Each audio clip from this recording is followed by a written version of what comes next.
motion to table.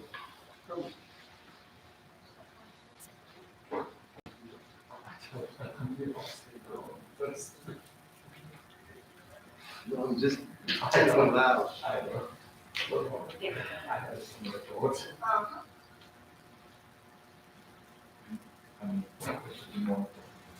Just seriously.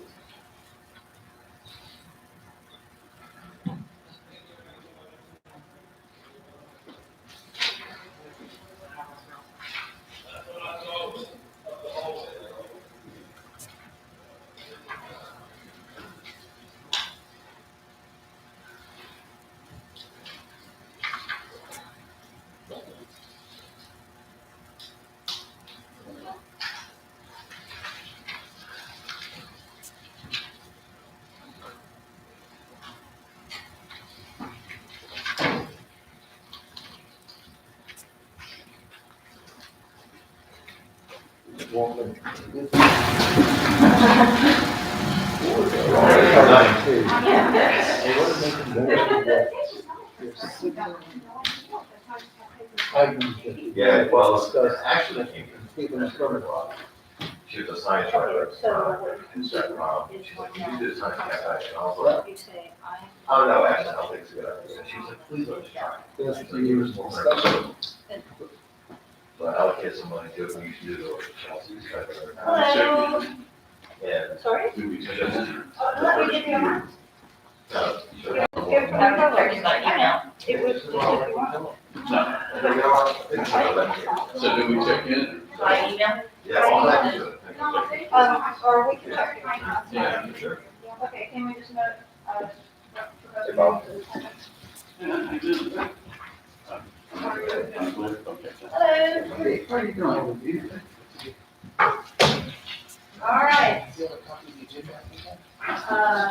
You can have one. I don't want to take yours. I already- Recording. I have extra. That's it, okay. Any particular? Okay, good afternoon, and welcome to the January meeting of the LSU Faculty Senate. Welcome you here to a bright, yet Recording in progress. Blustery day. And thank you for your presence here on behalf of our faculty. Together, we can definitely make positive change, or enact positive change for our LSU. All right, first, due to a lack of a quorum at the last scheduled Faculty Senate Executive Committee meeting, formal approval of our agenda is required. All right, it was sent out to you. There's a little bit of a conundrum with the sending out, however, the most recent version has been sent to you. So may I have a motion to accept the agenda? All right, Professor Newman, and a second. Second? All right, Professor Agazade. Anyone, all those in favor, please say aye and raise your hand. Aye. And, okay. No, there's no discussion. Even though we can have, sorry. You can, after a second, you can debate. Oh, after, I'm sorry. All right, after the second, yes. Yep, go ahead. Yes, Meredith Belton, HSS. Sorry, there's new papers here, but, on the agenda, I don't see a resolution that, Inez Sabazia, Pamela Blanchard, Peter Doran, James Madden, Robert Mann, Rosemary Peters Hill, Jeffrey Rowland, Ranpreet Singh, and Daniel Tyrone, and I submitted on Friday. That's the one I was talking to you. All right, so it was inadvertently excluded, and then one of the authors requested that it not be included. Correct? Yes. I don't believe that's correct. Sorry, I wasn't privy to the conversation. I didn't see the resolution. Just give me a moment, please. Okay. I think Professor Rowland brought out that it wasn't included in the agenda 24 hours in advance. We faced a problem in violation of open meetings. Yes, so we are approving the agenda at this point. So as I understand it, if you wish it to be included, we can definitely, I certainly think that's fine. I'm just going along being told. There's no intention of excluding it. All right, so which resolution, what is the number of that resolution, please? It would be 2204. Okay, 22. If it wasn't in the printed agenda, it would require a motion to amend the agenda. Correct, Add it, that's, yeah. And it would have to be approved unanimously. Okay, so here we go. It says it wasn't in the original printed agenda. Is there a motion to amend the agenda to include resolution 22-04? And the title? Does someone have the title? It's amendment to Article 3 of the Louisiana State University faculty amendment bylaws. All right, is there, so there's a motion to amend the agenda as stated. Is there a second? Okay, as I understand it, it takes a unanimous vote of yea. All right, all those in favor, please raise your hands and say yea. Yay. Any nays? Abstentions? Okay, now we move on to a motion to accept the amended agenda. Is there a second? Or is there a motion to accept the amended agenda and a second, please? A motion and a second? And a second. All right. Very good. All those in favor, please raise their hand and say yea. Yay. Are there any opposed? Raise your hand and say nay.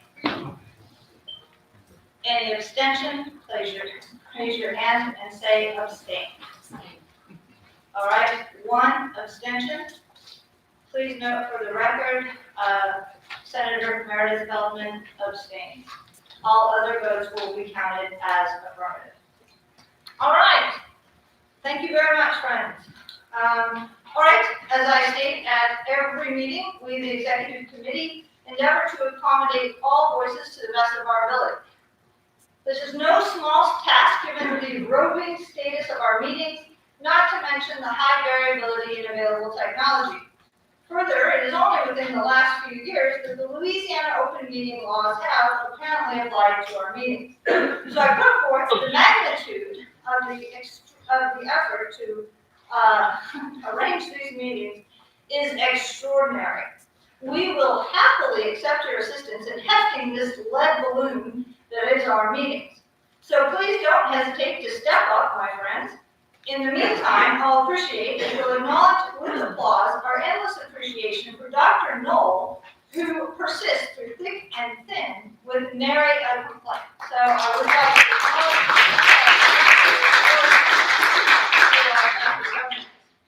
all right, okay, now as everyone knows by now the rules. Indicate your presence by emailing the address on the screen. Indicate if you are a guest. And if you are a guest, please indicate your affiliation. All right, as usual, those with LSU accommodations are participating remotely. As always, and again as always, refrain from using the chat function. This is considered speaking when you do not have the floor. Those here must also be acknowledged prior to speaking.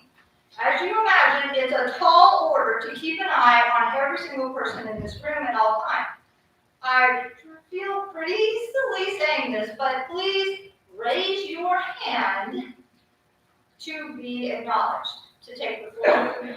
Okay, we're all professional colleagues striving to protect the rights and support the success of those we represent. Again, my thanks for your presence here. All right, let's launch this Zeppelin. Alternates are as follows. Fabio Del Piero for Professor Jacelin. Peregrine Nagazadeh for Mohammed Wahab. Edward Shahada for Chantal Chauvin. And Kyla, oh, I'm so sorry. You always tell me how to say your name, please. Oh, It's Kyla Jack. but that's okay. For Alan Sykes, thank you. All right.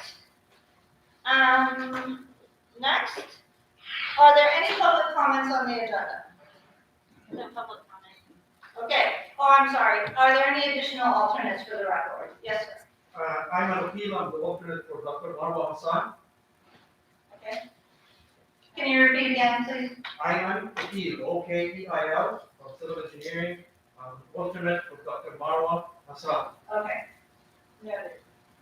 Professor O'Gill for Professor Hassan. Yes, sorry. All right, are there any other alternates? Yes, please. Carmela Maxa for Mark Wagner, AFF. Got it. Okay, was there others? Yes. Judith Sylvester for Bob Man. All right. Others? All right, thank you for your service on behalf of your colleagues. Much appreciated. Are there any others? Okay. Guests, as indicated, please sign in, as I've already mentioned. Of note, we do have two guests from our administration, Interim Provost Pat Dooley and LSU General Counsel Winston Duquesne. All right, public comments. No public comment. There are no registered public comments. The minutes were distributed with the agenda. Are there any amendments at this time to the minutes? Yes, Professor Feldman. Yeah. Since they're extensive, I'll make some copies.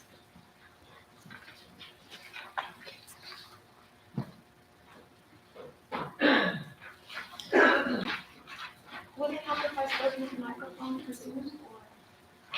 Sure.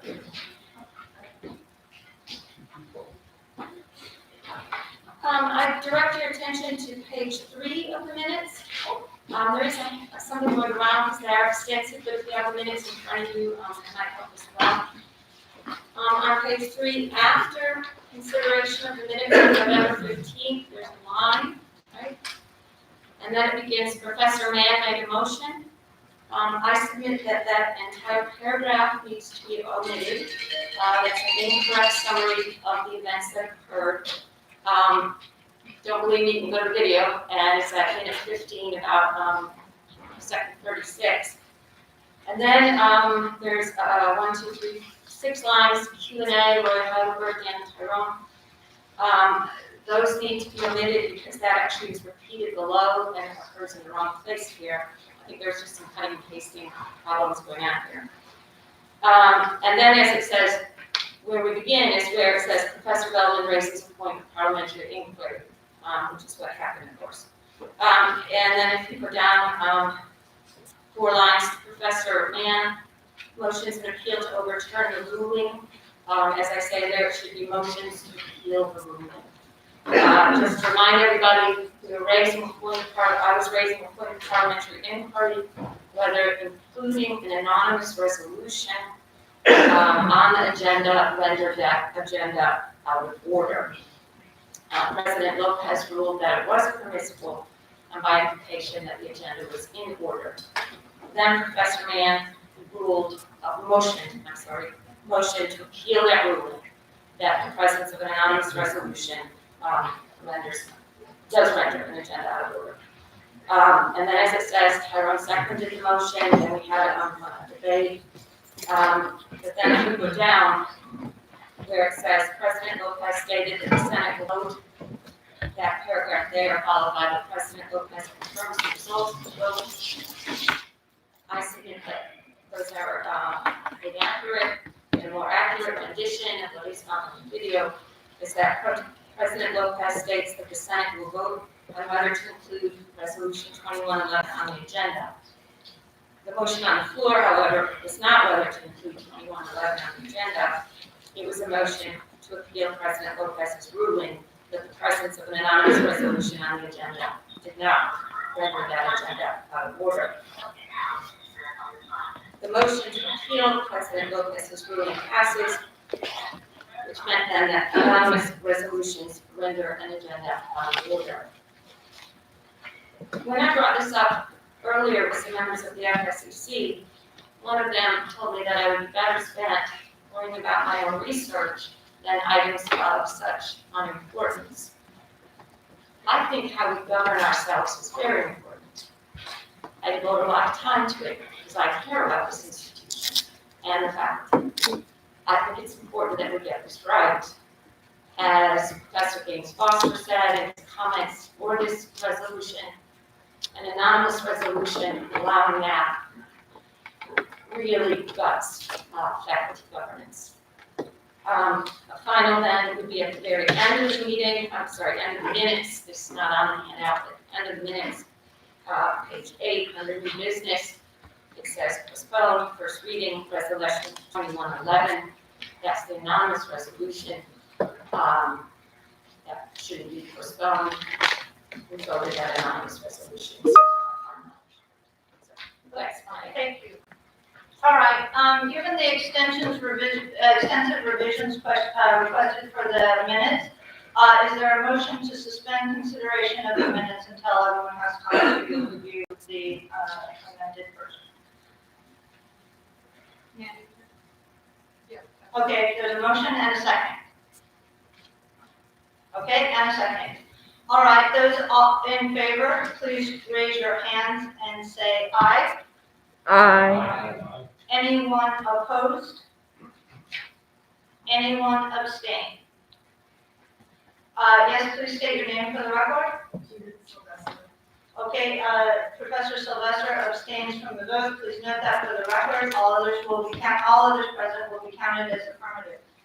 All right, thank you very much. We will continue that consideration at the next meeting. In the meantime, we'll distribute the rest of the requested changes. All right, next up is interim provost, Matt Lee. Welcome, provost.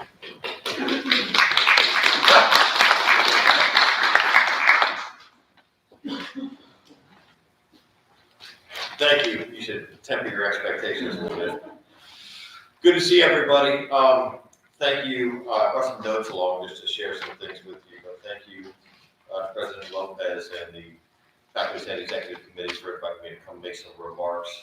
Let me start out by saying hello to everybody. I haven't had the privilege of meeting all of you, but I do know many of you, and I want to express my appreciation to all of you for the work you've been doing, both throughout the fall semester with carrying out our teaching and learning mission, as well as continuing with your own scholarly work, as well as your work with the Faculty Senate through our shared governance framework. I kind of broke my remarks into a few pieces. I want to start out by sharing with you a little bit about, I've been serving in the interim executive vice president and provost role here for about 7 months. Give you a sense of what I'm observing for the institution in terms of what direction we've been going lately.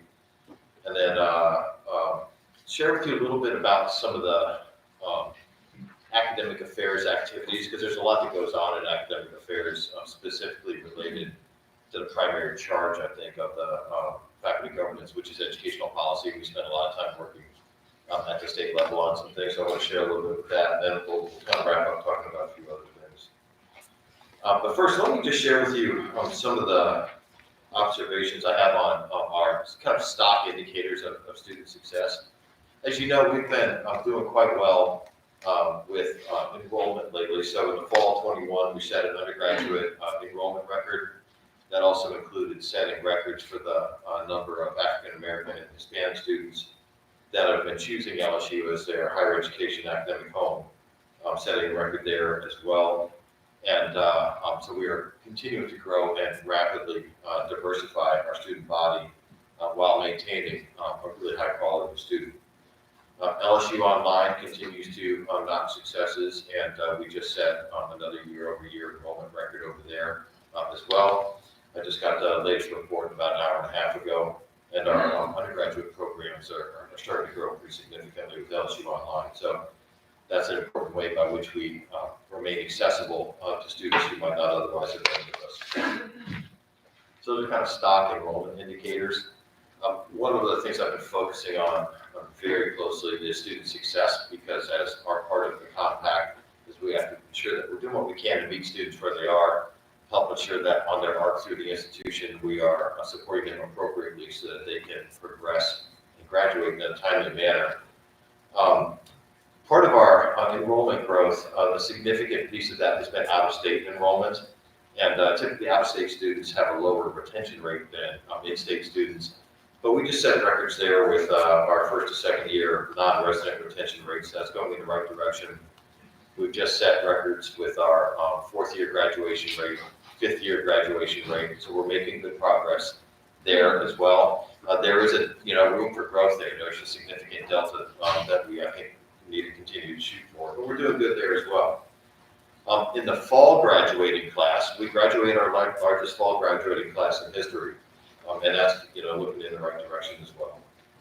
And then another thing that we celebrated toward the end of last summer, beginning of last school year, that I want to remind you of is that we set an all-time high record for external research dollars for the institution. The faculty, through their good efforts, brought in $166 million in research awards. That's important to note because, as many of you know, I've spent 5 or 6 years in the Office of Research and Economic Development, and we put a lot of factors in place to try to help support the work of the faculty. But it's very hard for us to break as an institution, basically out of this $150 million a year band. And I think we've gotten over that now with some good leadership in the Office of Research and Economic Development. Sam Bentley and his team are doing a good job. And so we're laying the foundation to really shoot hard for $200 million in extra real funding. That's going to take place. To think about things in a little different way, really focusing on partnered, scaled relationships and that kind of thing, and getting appropriate resources in place there. But it's notable that we're really, really doing well on that front. So that's kind of like standard institutional metrics that we talk about. There's a lot of other really good things I've been observing going on around here as well. One of the things I've learned when I was asked to step into this role is that the Office of Research, historically, we had a faculty research fund to support seed grants, and that had been done away with over the years. And so I immediately dedicated funds from the provost office and reestablished that. So we just pumped $500,000 in to support faculty seed grants. The Office of Research rolled out their portfolio of programs related to that. And if I'm doing this job for a period of time, I'm going to continue to work with Professor Bentley, with Vice President Bentley, to make sure that we continue to support the research efforts of the faculty across the spectrum of the research and creative activities of our faculty. The reality is that to do well on that front, you have to put some skin in the game. You can't maintain a research institution without investing in people, without investing in facilities, without investing in seed money. So we're going to continue to do that. Another important thing that I'm really optimistic about is, as you may recall, January last year, we hired and onboarded a new senior internationalization officer for the institution in Samba Dieng. If you haven't met Samba, give him a call and go meet with him. I think he's very impressive. He's doing a really good job. And he was reporting to the vice provost position, all of international programs was. And then as soon as I had the opportunity, I redirected that reporting line permanently to the executive vice president and provost position. Part of the reason I did that is because it establishes it as an institutional priority when it's reporting to the chief academic officer of the institution. And so my intent there is that whoever the president decides the next provost is going to be, that reporting line maintains and stays there because it's part of our overall push to ensure a strong international and global profile for the institution going forward. So I'm very excited about that. And of course, part of that is one of Samba's early charges was to get us into the American Council on Education Internationalization Lab program. So we're currently in that. A significant cross-section of faculty are involved on a variety of subcommittees there. And so this is the Internationalization Lab. We're one of 13 institutions in the cohort right now. And Samba is fast-tracking it. I anticipate that the end result of that will be, I think for the first time in our history, a comprehensive strategic plan for internationalization and globalization for our institution. We are a top-flight research institution, and that is exactly what we need to continue to elevate our profile, elevate our influence, expand our footprint, and move us to the next level. So thank you all, if any of you are involved in the Internationalization Lab, I appreciate that. That's going to be a really, really important process for us as we end up with a strategic plan that's really going to give us a footing to move forward. So that's, some other kind of qualitative observations there that I want to share with you. Oh, and then one other thing, many of you may be aware that Professor Warner from chemistry recently retired. He's been leading the Office of Strategic Initiatives, and so as he retired, part of what we plan for there and are now implementing is moving that Office of Strategic Initiatives under the leadership of the Vice Provost and Dean for the Graduate School. And what that will do is give the graduate school a sort of small army of grant writers to help elevate the stature of graduate programs across the spectrum, across the institution. So really excited about that. Many of you have probably gotten to know Vice Provost Spencer, but if you haven't, again, give him a call, get to know him. He's working hard to collaborate with our graduate program leadership across the institution to move the needle on our graduate programming there, and very excited about that. So that's just kind of a variety of things that are going on with the institutional profile for as far as I see it, my own experience of it. And then aside from that, it occurred to me that, so I've had a lot of conversations with faculty, spent a lot of time going to lunch. If you want to go to lunch, you want to go to my office for lunch, give me a call, we'll set up, and I'll order some salads from walk-ons or something, and get together and chat. I would love to do that. One of the things I've realized is that a lot of folks don't realize the off-campus activities that go on through the Office of the Academic Affairs. Just want to share a little bit about that with you. So the Board of Regents is the legislatively mandated body that oversees all of public higher education in the state. Because they have some, legislative authority, it's important for us to maintain a positive relationship with them. So my vice provost role, I worked very closely with them, and now I've been continuing to do that as well. And so I work very closely with the deputy commissioners, there's 2 or 3 of them with the Board of Regents, to basically monitor, review, and revise statewide policies as they relate to a variety of academic educational policy issues that are critical for us. And those involve things like admissions, placement policy, dual enrollment. They're working on ideas related to transferability of degrees across institutions, student support and success, and the like.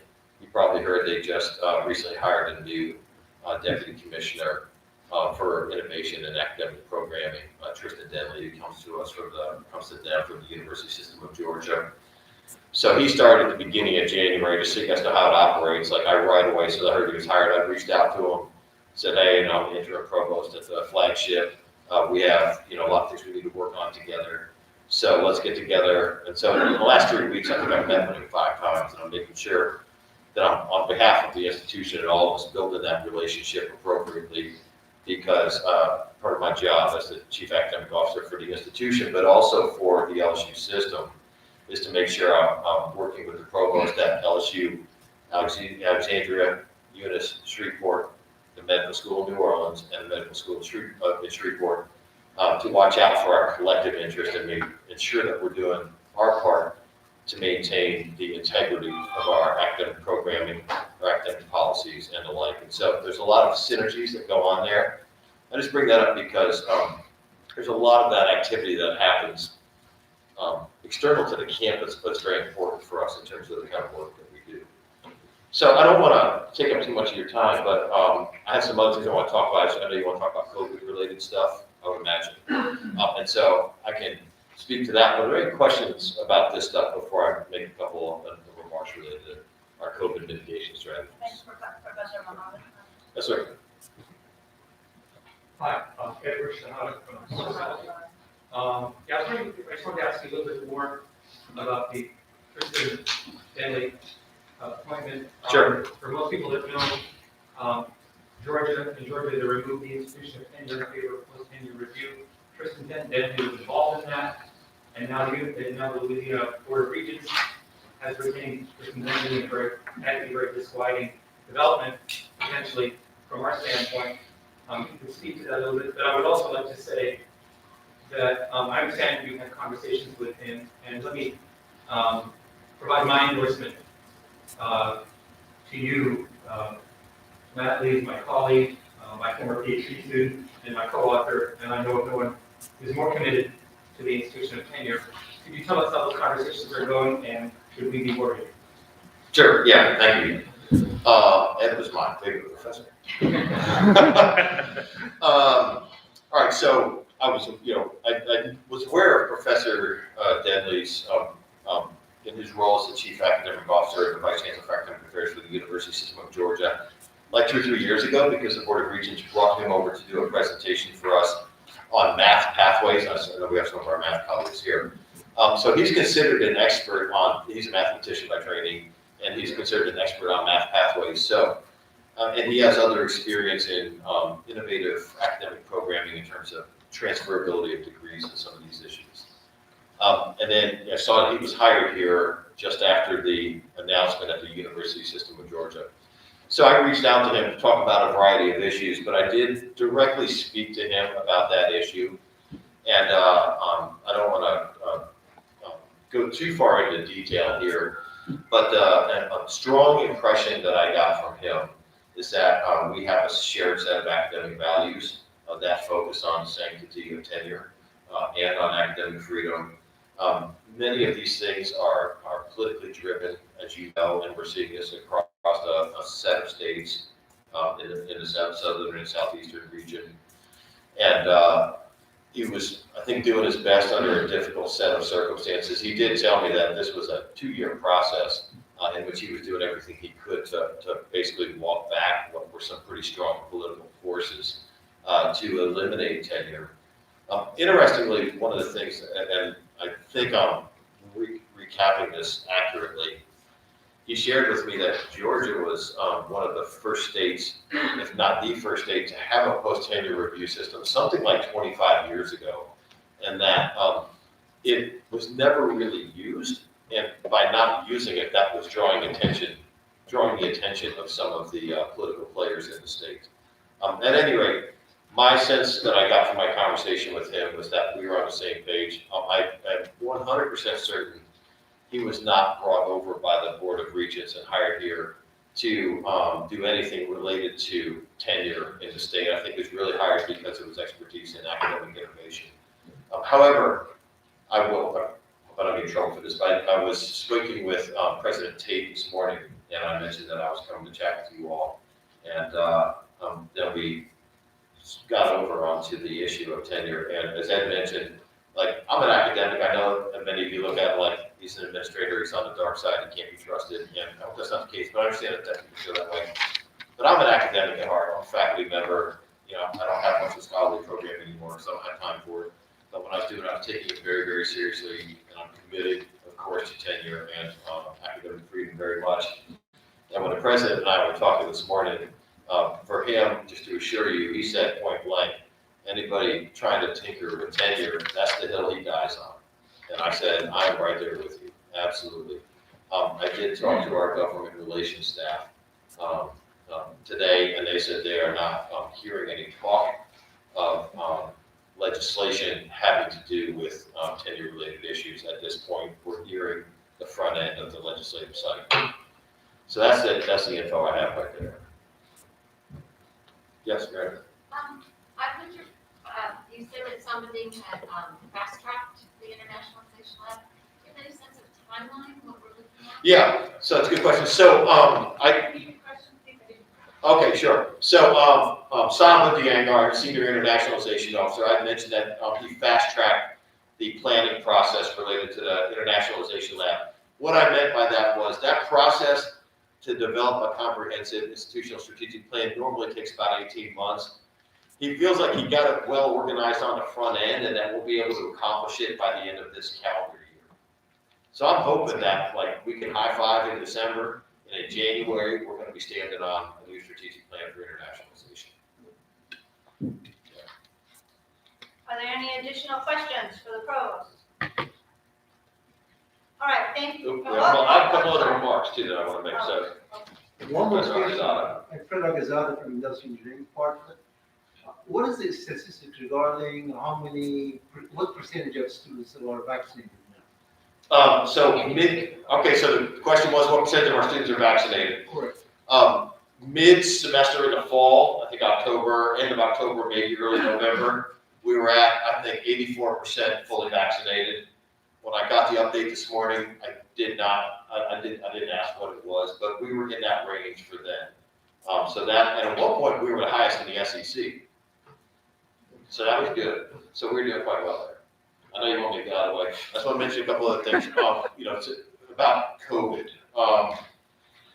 So as you know, as we were coming into the spring semester, we were looking at the community positivity rates, and we wanted to make a call. So faculty were told you could have flexibility in the modality with which you're going to deliver your class. After speaking, we got briefed this morning, and then after speaking with the president today, pleased to let you know that you're going to get an email in the morning letting you know that we're extending those flexibilities for another couple of weeks. We anticipate that hopefully in another couple of weeks, the positivity rate is coming down. On campus, among students, the positivity rate is down 32%. As of the latest thing this morning at Wednesday, I think we were at noon or so, we were briefed, right? So that's going in the right direction, but anyway, you'll see an email confirming that later today. Or tomorrow morning. I was going to send it out tomorrow morning. And then just so you know, there's been some confusion about a figure that's been floating around at 72.5% face-to-face. So what my staff did was we asked the deans and department chairs to report to us what number of their course sections opted to change modality. So that was 18% of course sections. So to put that in context, there's somewhere around like 6,300 undergraduate course sections, I think. So about 18% of course sections. And then, aside from that, we had about 8.5% of course sections were already established as fully online to begin with. So you add those two together, and that's where we were coming up with in the neighborhood of 72.5% of course sections. We're starting out this semester as fully face-to-face. So that's that. And then the only other thing I want to share with you is, it's not lost on me that everybody's stressed out. We've been dealing with this pandemic for 2 years now. It's getting old for all of us. But I do want to reiterate, starting out with those indicators I just gave you, as an institution, we are really marching forward strong. We're doing well. It's because of your good efforts. And I know that you guys are working really hard, and the faculty are doing just extraordinary and tremendous work. And we're trying to recognize that when we can. We had our faculty awards ceremony in November, and it was just a really nice event, and so glad that we had the opportunity to recognize people. Next week, we have a 10-year promotion celebration for our faculty who've been hitting that benchmark. I don't know about you all, but I remember when I got promoted and tenured and now made full professor. It's something that should be celebrated, it should be shared, and we're just really excited about that. You may have seen that, I think it was the December Board of Supervisors meeting.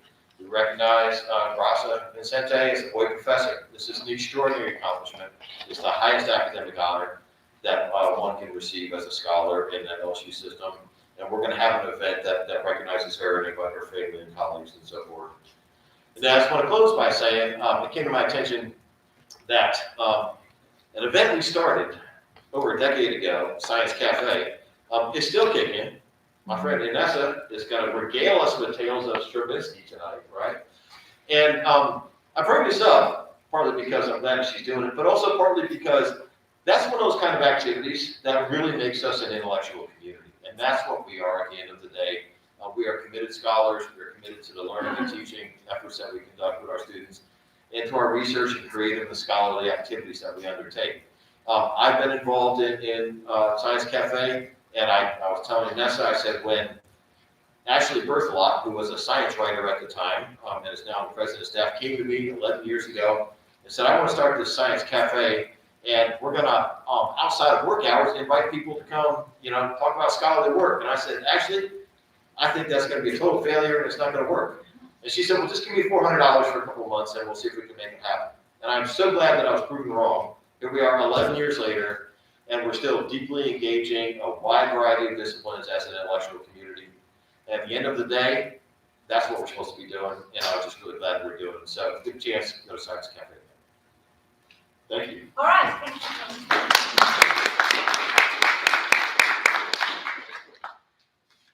I think there was one more question.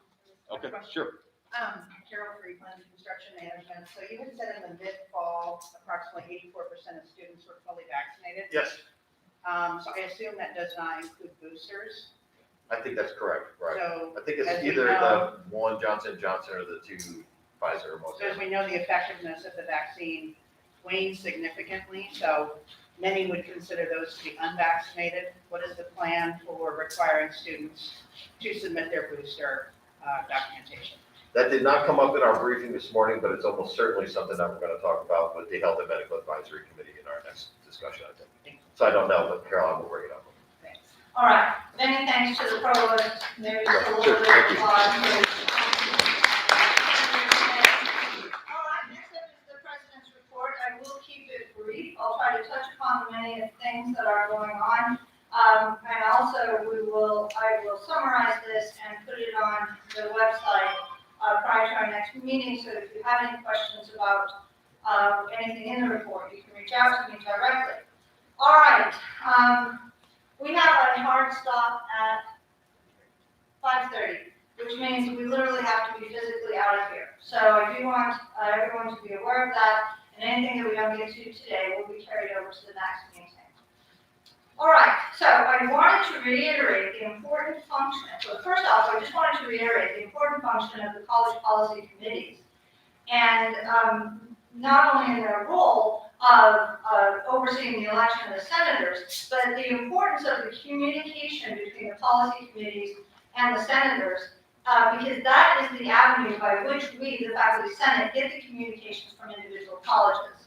So, as senators, please make sure you are communicating with your policy committees, and sometimes they're called college policy committees, sometimes faculty, sometimes they're called the faculty senate, but please reach out to the chair of that policy committee and make yourself known, because senators should be reporting to their colleges. Any format is fine. You should be reporting to your colleges on a regular basis. All right, let's just make sure those communication channels stay open. All right, so from the top, the Council of Faculty Advisors met with the Board of Supervisors at the December 10th meeting.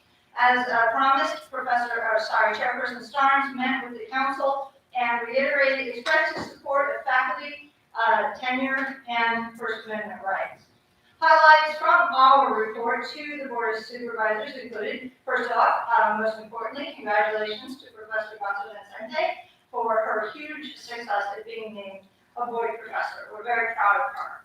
Also, faculty also requested that the Board of Supervisors work to secure the right of each campus to set tuition and fees, their own tuition and fees, through the Louisiana legislature. We also continue to ask them to prioritize raises, especially since we're in the lower 15% of the SEC. We're 15%, below the SEC average. We asked the Board of Supervisors to respond to the resolution by the LSU Baton Rouge Faculty Senate for tuition and fee remission for faculty, children, and spouses. And we requested feedback to the faculty expectation that administrators will, from the dean level up, undergo regular evaluation, including those in an interim status. All right, it was a very, very busy break for me and the executive committee. As alluded to in my message to the faculty senators yesterday, the State Attorney General's office will conduct Louisiana open meeting law training at our March meeting. This was agreed upon in response to concerns filed with their office. Please come prepared with questions, and the training will no doubt help to reconcile some of the inconsistencies that have resulted from our apparent transition to a public body in recent years. Updates to PM 63 regarding the death of a student or employee. The faculty and staff requested consistent application of the tenets defined in PM 63. In addition, the chain of communication described in the memorandum was outdated and clearly ineffective. So, very good news. The administration responded to our request, and there are revisions underway. I participated in the meeting Some of the revisions include improved standards for communication of colleagues passing, while respecting the family's wishes, and for communications about when an LSU flag is to be flown for an LSU colleague, so that people can pay their respects if they wish. And as indicated in the permanent memorandum, once the LSU flag is flown, it will be available to the family if they wish. So all requested updates are shared with from the administration as they become available. Next, as a result of discussions with the Hubber administration, the president, our President Tate, has agreed to include one member of the faculty senate on his health and medical advisory committee.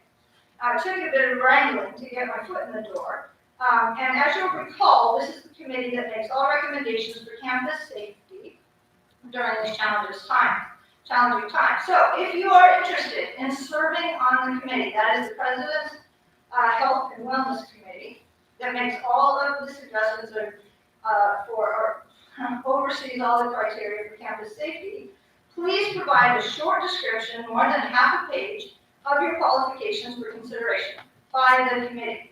All right, send the information to Dr. Knoll at the LSU Faculty Senate restaurant, email, I'm really hungry, sorry. All right, so she will forward those to the committee. The committee will select the faculty senator. So I think we have a lot of worthy senators to serve on this committee, and I certainly hope you'll all step up. All right, next, the survey will be going out from campus IT to query faculty about classroom IT, as mentioned by CIO Woolley at our last meeting. I've not seen the final form. I have seen various versions of it, but I encourage you when it comes out to respond to the survey to help guide our central IT toward positive and helpful change.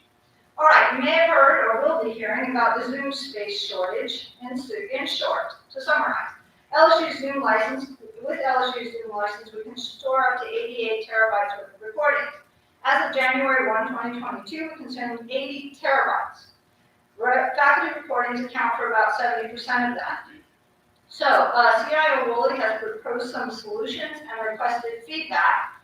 And we will share that write-up from Professor Woolley after this meeting so that you can pass it around your faculty, and please respond directly to CIO Woolley. All right, as you've heard, it appears that a new day, student work day, will be joining the LSU IT Collective. I understand the visceral reaction of many faculty to this, and I admit I share your discomfort. However, rest assured that Executive Committee continues to express unbridled angst about this decision. More information as it comes available. I meet with interim VP of Online Education, Kathy monthly. One issue that continues to remain unabated is remuneration for online courses. That is that it's inconsistent across colleges. This issue was raised previously with VP Thackerberry and is yet to be resolved. And so while the format for online credit rests with the college, faculty have expressed concern that a basic template for online credit or remuneration be provided by the administration. All right, we all are familiar with the crash and burn at LSU 360. The executive committee put forth that faculty may need additional time for the activities report. We have not heard from the administration, but will. If you do need an extension, please let us know.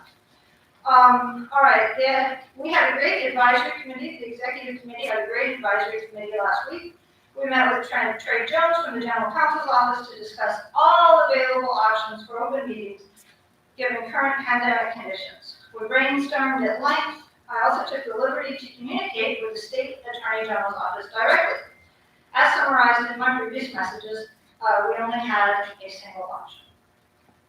All right, we discussed the student advocacy and accountability procedures with VP Jeremiah Shin and our new Dean of Students, Brandon Coleman. Concerns were raised about faculty authority over grading policies and what might be perceived as inequitable treatment of students found responsible for the same violation of the Student Code of Conduct. We received a great summary procedures by Dean Coleman and discovered incongruencies between PS 29 and the student and faculty handbooks. It seems that faculty do not decide grade changes associated with any form of, I'll put it in quotes, punishment.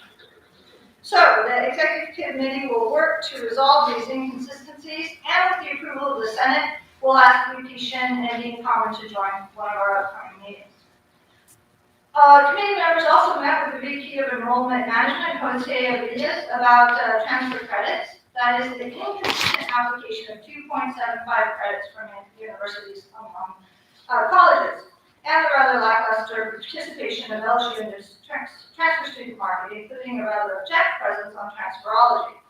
Members of the ASH committee, Professors Kathy Williams and Constant Maite, joined us for the discussion, and a resolution is anticipated from the ASH committee on the topic of transfer credit shortly. All right, finally, as you know, the Faculty Senate voted to revise our Constitution on October 2020, in October 2020. Due to disruptions of plenty, which I don't need to go into, we have yet to ratify the Constitution by a vote of the entire LSU faculty. Awesome news, however, we finally found the date that the last Faculty Senate Constitution was voted on, and that was 2004. So we're tracking down the Constitution, and we'll send it, along with all recent changes to the faculty, for a vote this semester. If you happen to have a copy of the Constitution or know where it might be, or someone who does, will appreciate any and all help. All right, on that time, thank you all for your patience, your persistence. I always conclude with thanking you. Your presence here sustains our LSU faculty voice. I understand and thoroughly empathize with the challenges that beset us daily, and yet we persist. Thank you, Senators. Always be fierce for our faculty. All right, any questions? Yes, ma'am. Judith Sylvester from Manship. We were told that the Faculty 360, I think it's essentials, is way behind, and they're being able to transfer things over. So, for example, we won't be doing our annual reports on it. Right. So I just wanted to say this is really a pretty important issue that, you know, people that are coming up to tenure and so on need to be thinking about how they're going to do it. Yes. Thank you, Professor Sylvester. Trust me, as you know, I've been one of the most vocal individuals about this issue. I have extensive experience with LSU 360, also known as the Festival of Digital Measures, which I was somewhat less than enthusiastic about from the day one. So, yes, I totally agree, and I question the amount of money and effort and time that went into that, only to have it right. Well, only for us to revert back to good old Pappas, right? So, yeah, no worries there. All right, additional questions?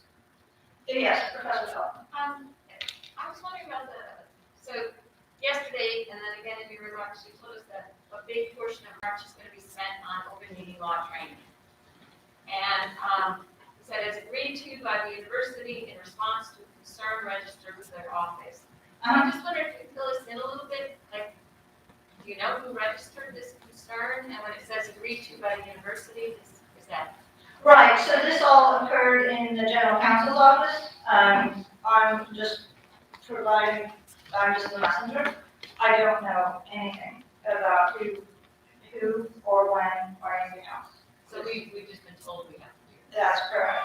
We have been told that this will happen. Okay, is there something you would like to add? It was a complaint made with the Attorney General's office. We were not told who made the complaint, but the public body is actually the Board of Supervisors, and the Attorney General's office used this as almost a subcommittee of the board. So if this body doesn't comply with the public meetings laws, the enforcement action occurs against the school as a whole. Okay, so, to summarize, we don't even register the complaint. The body is the Board of Supervisors, and so they consider this a subsidiary of the Board of Supervisors, therefore, there was not really an option other than to agree to the training. When they asked us to negotiate a resolution, they want the entire school to sign off on it. So we are serving as as representatives of the entire school in receiving the training, correct? Okay. Any additional questions? Yes. Yes, Edward Shimada, sociology. Mr. DeCoeur, what is the nature of the complaint? That the complaint was that this body was not following the public meetings laws in conducting one of its meetings. Which means, like, what are the specific allegations? I wasn't given the specific allegations, but I believe the meeting was the one where a member of the Attorney General's office was present. And I wasn't at that meeting, but from what I recall, there was a meeting where the Attorney General's office sent a lawyer to observe the meeting. It's just, I'm happy to comply with whatever, but if I don't know the allegations, I'm not sure what I, as a faculty member, need to be trained for, what exactly. Yeah, I don't know how to respond. and I'm actually in my head trying to think back as to what they shared with us. The concerns they had were, Could you give him your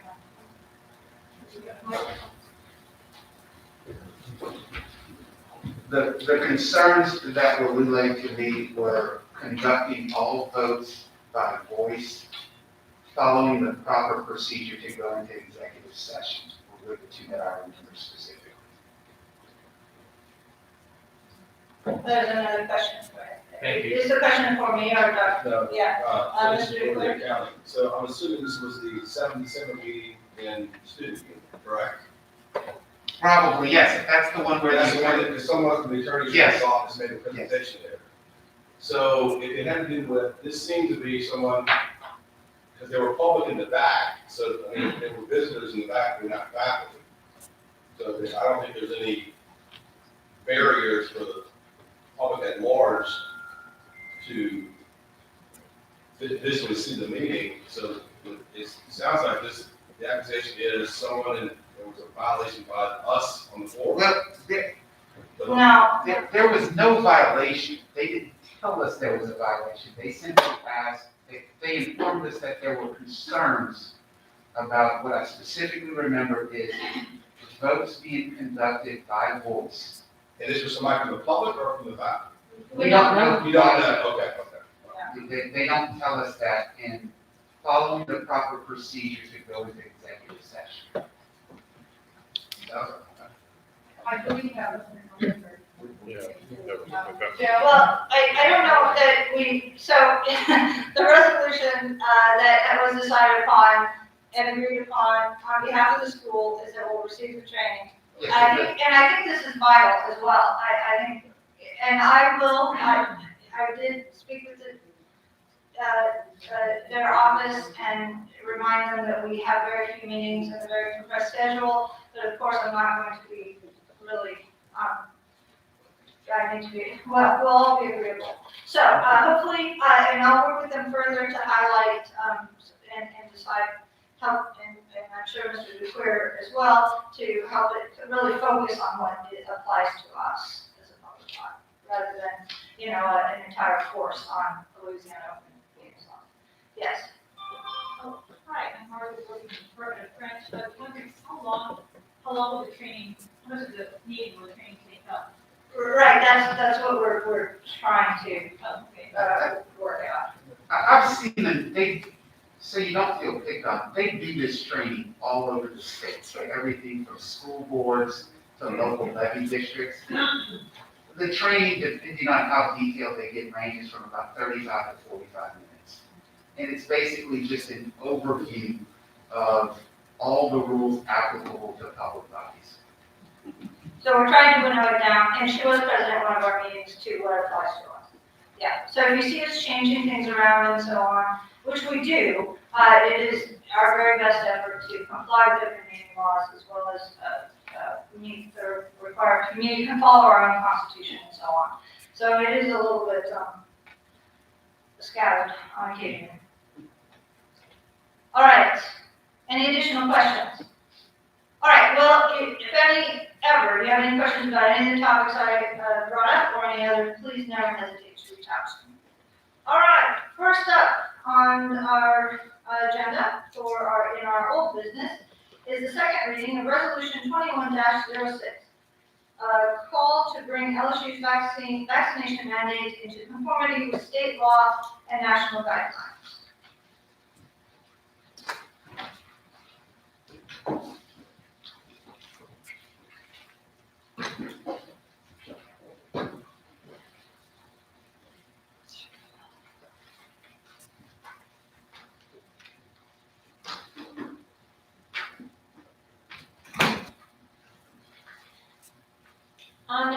sponsors of this resolution, I move to withdraw it, and the members of this body deserve to know why.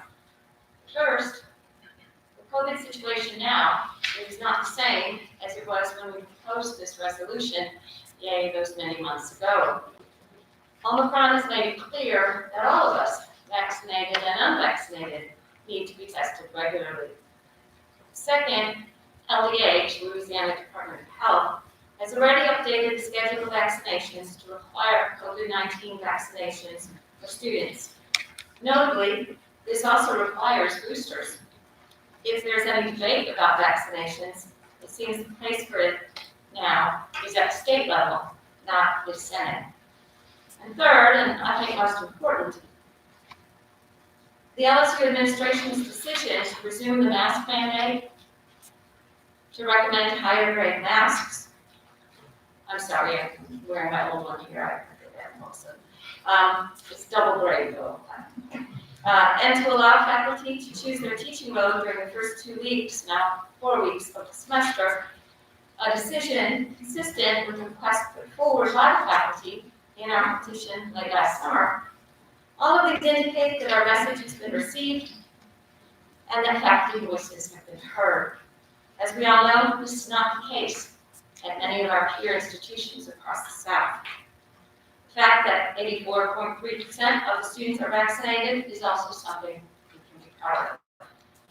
For these 3 reasons, as well as our heartfelt desire to move on to a pressing faculty business, I move to withdraw this resolution. Okay, there is a motion to withdraw the resolution. Once a resolution enters into discussion, it becomes the property of the governing body, which in this case is the Senate. So is there a second to remove this resolution from consideration? Okay, a wealth of seconds. All right, all those in favor of removing resolution 21-06, the call to bring LSU's vaccination mandate in conformity with state law and national guidelines, please raise your hand and say aye. Aye. Are there any opposed? Raise your hand and say nay. Hearing none, any abstentions? Raise your hand and say abstain. All right, the resolution is removed from consideration. All right, next up, and this is a little bit out of order because we pushed ahead and tried to get work done in the embers of the year at our last meeting. Resolution 21-09, correcting LSU's misquotation of the SBA's vaccine letters, has had a second reading. So Professor Gazelle will highlight the changes from the reading, and then we'll move to, it's already in discussion, but we'll move to a vote. Okay, yes, after the reading on December 7th, I added 1.5 sentences, and here's one of them, the half sentence here. Earlier, it already said that this vaccine is subject to an EUA and is not approved or licensed by the FDA, but I just added the first part of that sentence, which says that export of this vaccine is permitted only if the regulatory authorities of the country in which the vaccine will be used are fully informed that this vaccine is subject to an EUA and is not approved or licensed by FDA. So that kind of complements the earlier one, referring to domestic use of the vaccine, and now also export must be accompanied by fully informed, full information that it has not been approved. And the other one is in whereas number 6. I added this sentence here, and elsewhere the CDC declares, quote, commodity products are not orderable at this time. And that was in the same whereas that I said that Pfizer says it's not available and the FDA says it's not available. And our student union doesn't have it available either. So just to nail that point down even more, I think that is it for the changes. Maybe I updated one thing here. It says as of January 22. Previously it said as of December 2021. So that is it for the Okay, divisions. this is already entered into discussion. Is there additional discussion on this resolution? Yes, I do. Okay, Professor Abazadeh. I'm Fred Agazade from Industrial Engineering. I think we have discussed this over and over, and the facts have changed. Our situation have changed, and we have more important things to discuss. I would like to make a motion to table this resolution indefinitely. Okay, there is a subservient motion on the floor, requesting to postpone this resolution indefinitely. And there's a second. I believe all those, any discussion? I still have some debate that I was planning to make. I was going to answer some debating questions from earlier meetings. Oh, okay. All those in favor of tabling this motion indefinitely, that would be, this resolution 21-09, correcting LSU's misquotation of the FDA's vaccine letters. Please raise your hand and say aye. Aye. Opposed? One, okay, please state your name. Sorry, Julie, chemical engineer. Okay. And there was another, yeah. Who else voted? I didn't vote, but I'll vote nay. Adrian, that's a school of engineering. And this is, I just want to clarify, this is to table a motion indefinitely. Yes. Okay. I have another name, and I don't know if that's like permanent vote. Abstain. Okay, hang on, we'll have abstentions in a minute, all right? Nay for Stefan.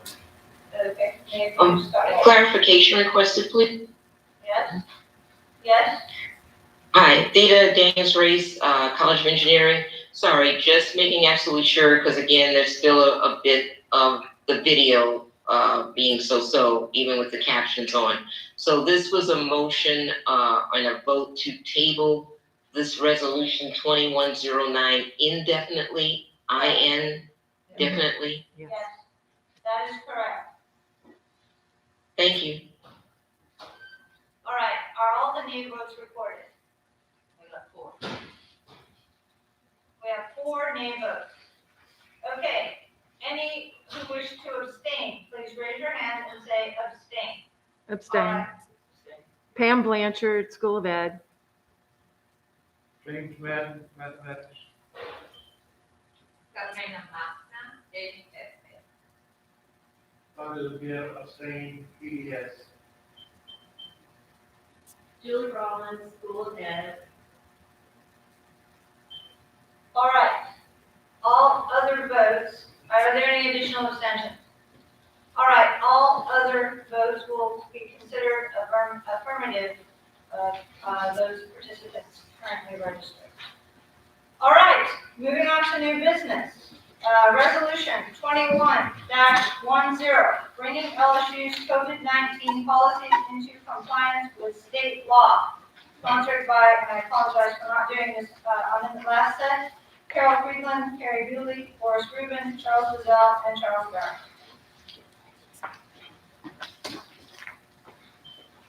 Thank you very much.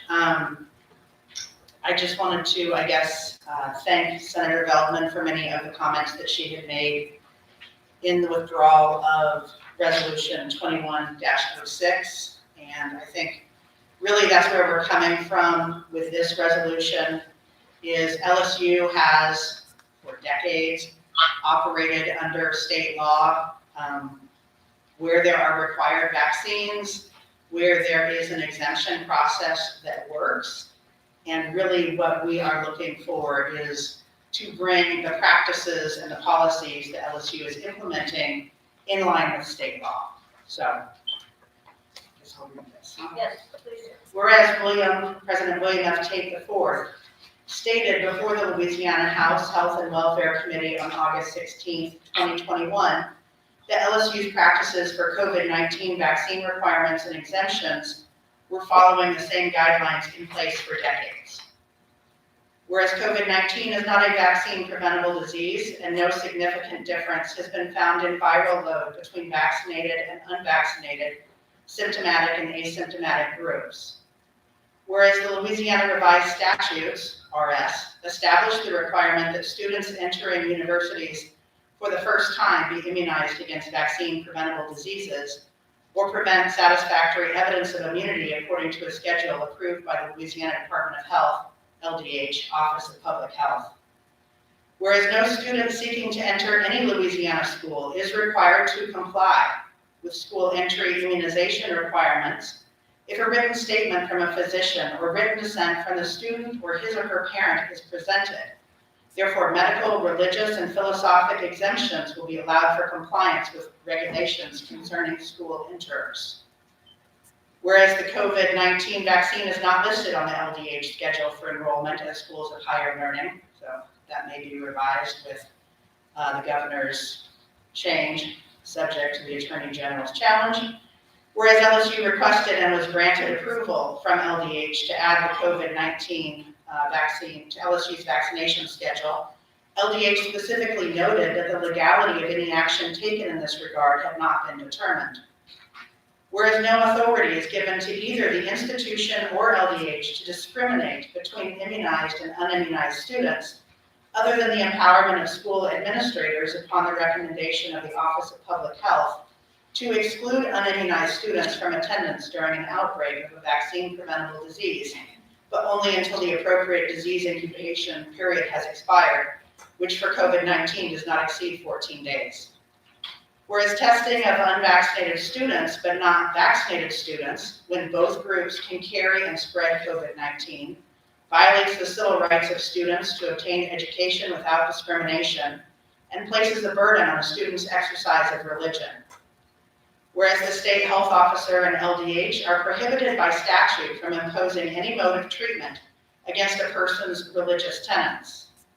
Whereas the Louisiana Constitution guarantees that no law shall discriminate against a person because of religious beliefs, nor any law unreasonably discriminate against a person because of physical condition. Whereas Louisiana medical consent law further guarantees the rights of adults to refuse treatment are not limited. Whereas the Louisiana Health Emergency Powers Act requires tailoring disaster emergency plans to include the unique aspects relevant to public health emergencies, including provisions permitting persons for reasons of health, religion, or conscience to refuse medical examination or testing, vaccination, or medical treatment. Whereas the responsibilities of school administrators are explicitly defined by statute and thus limited to 1, checking that students' immunization records, evidence of immunity, or exemptions are submitted, and 2, transmitting immunization compliance reports to LDH. Whereas the state health officer prepares, promulgates, and enforces rules and regulations embodied within the state sanitary code, covering all matters within their jurisdiction, including an immunization program, and that no other powers related to immunization program or sanitary code are given to school administrators.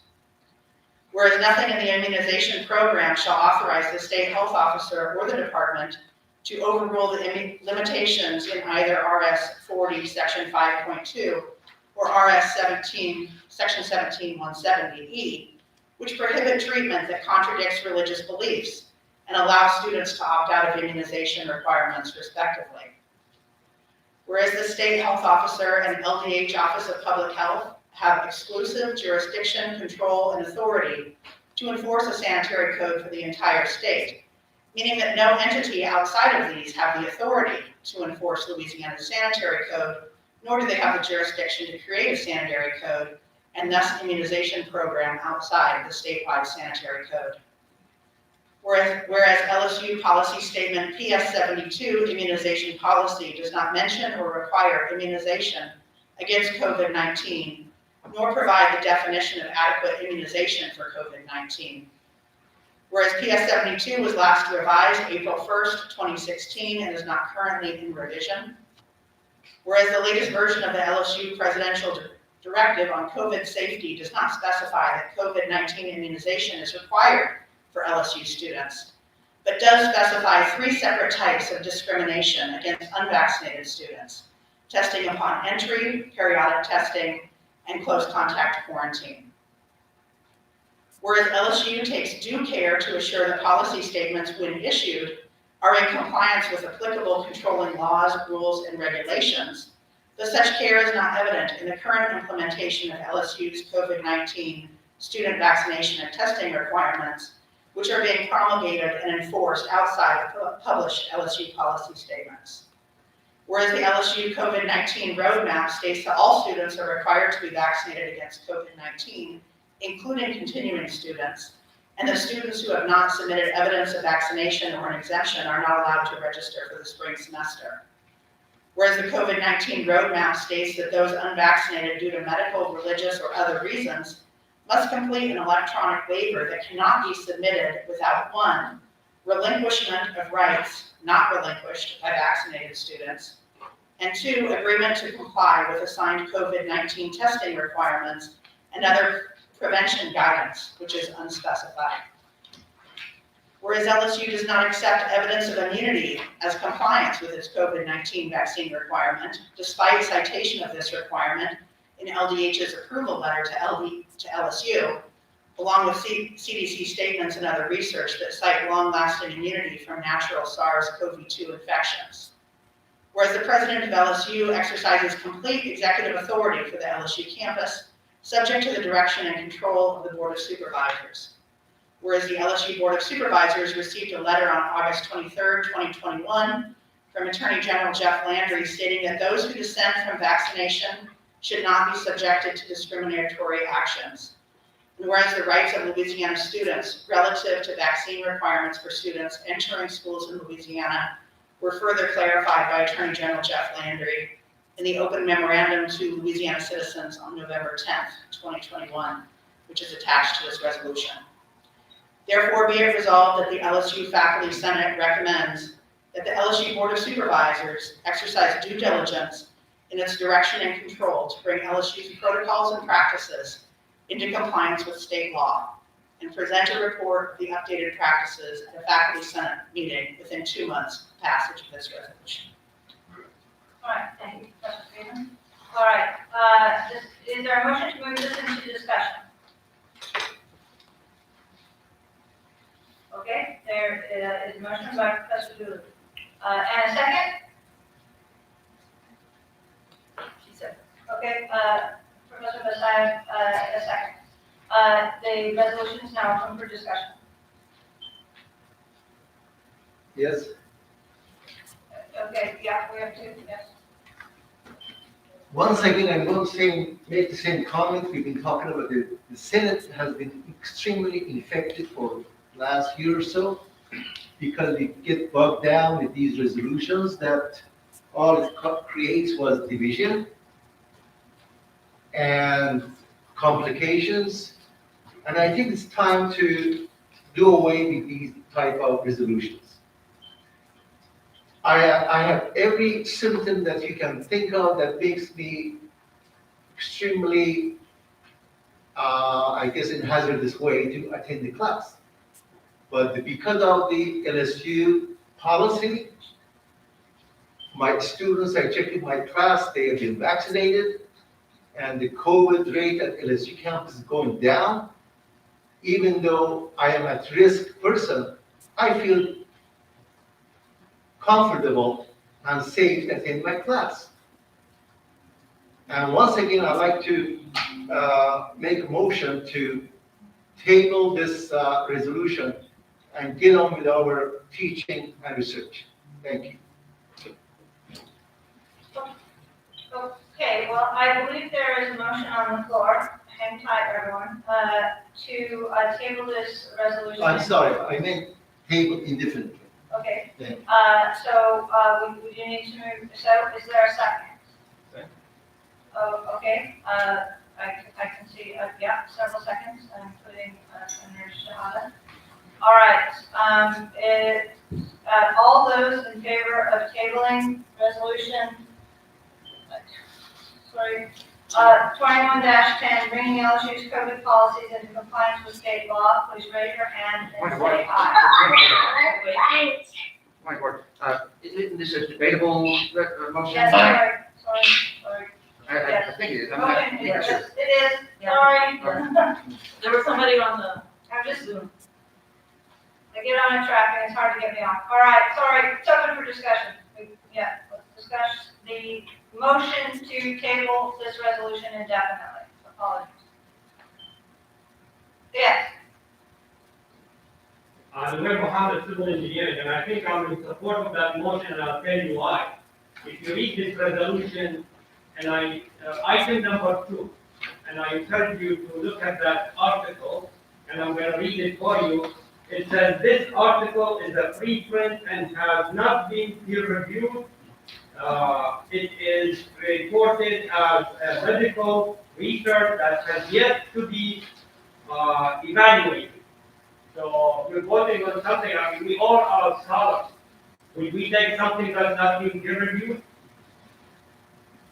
And I'm just looking at the second one, so there's a lot of citation in there now. I'm not sure what is the goodness of these citations. okay. There was another hand. Yes, I'm James Madden in the mathematics department. Yes, I agree with the point that was just made. I was concerned about exactly the same thing. Also, footnote 2 claims that COVID-19 is not a vaccine preventable disease, but the references there are statements, are political statements, or a statement by the governor and a statement by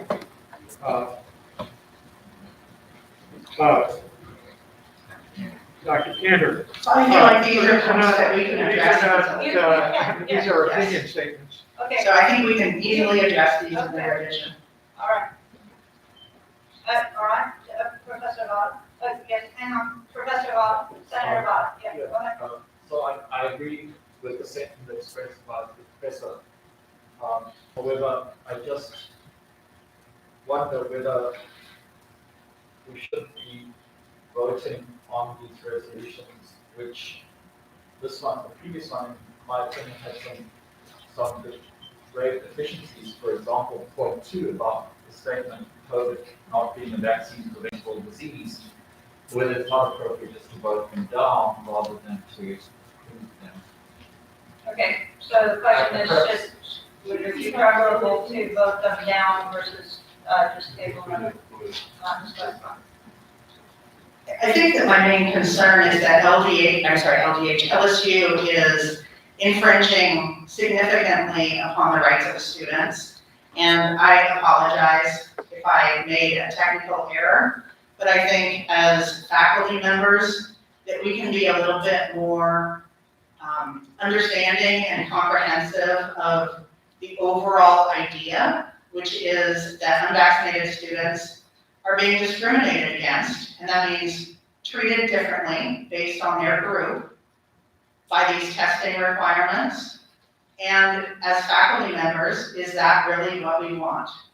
Given that vaccinated students also can carry COVID easily. I'm sorry, I really am sorry, I didn't mean to, but I believe that this discussion is supposed to be of the motion that's. It is, yes, yeah. So, But that's why I think it's relevant that we don't need to table it indefinitely, that this has merit and should not be tabled. okay, there was a question in the back, or a hand in the back, yeah. Just a general comment, so we're here comment, I agree with my colleague over at engineering. My general comment is, is it rational? I'll talk to the counselor, that LSU's legal act, does anyone expect they actually have a policy that you say they're not complying with state law? To me, it's almost kind of a little accusatory.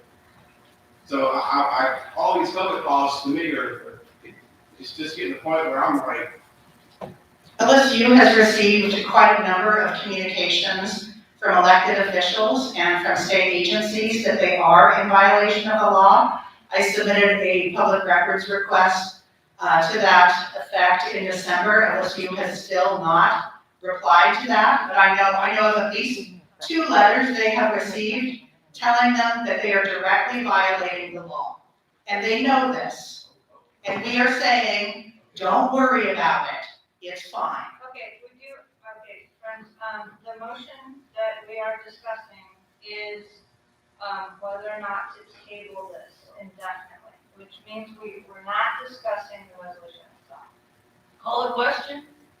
Okay, the question's been called. All right, and seconded. All right, this is not debatable, as I understand it.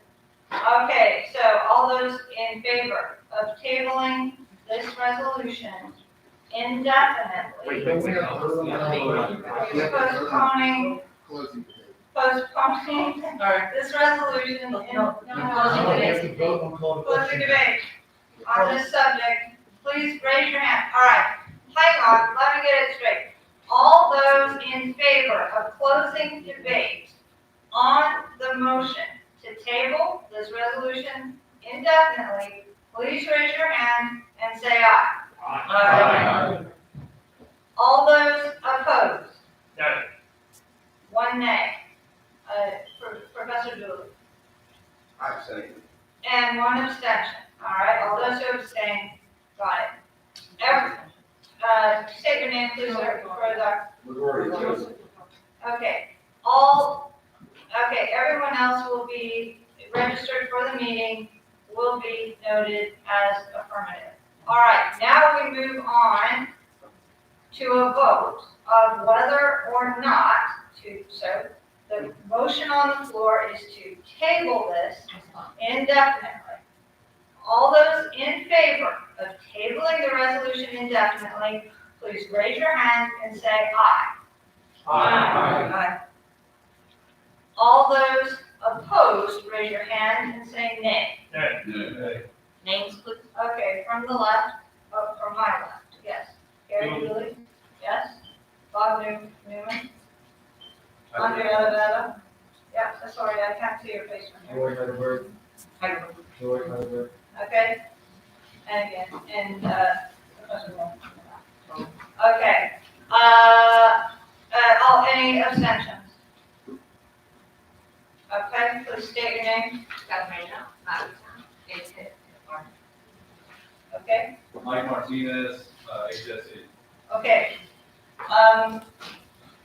I'm sorry, you mentioned my name as I'm opposed. No, I don't think so. Just want to make sure. No.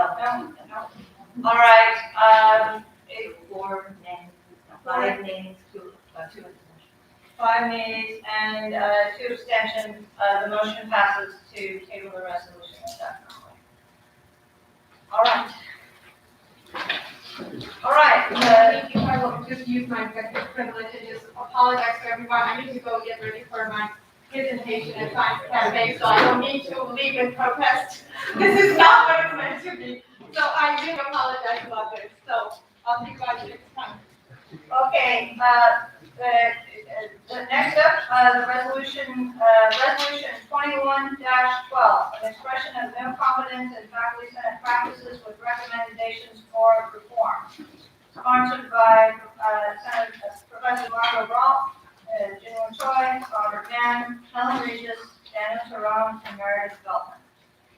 I move to postpone the first reading of this resolution to February because most of the sponsors were unable to be here because of medical concerns.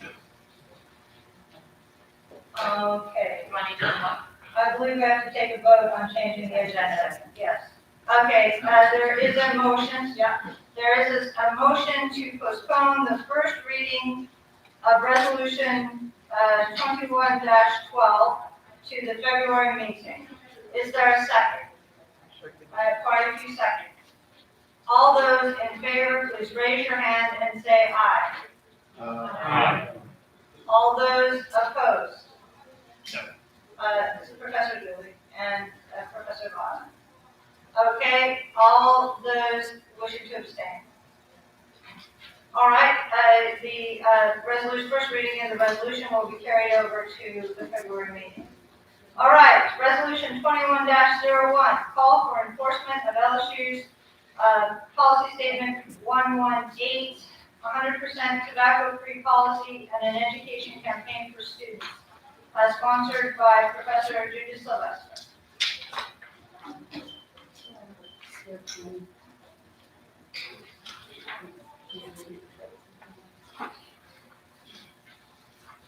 Okay, I made a few edits on this, and I'm gonna read the edits, and then I'll add them if we need to do anything else about it. It's just, when I read it out loud, I found some things.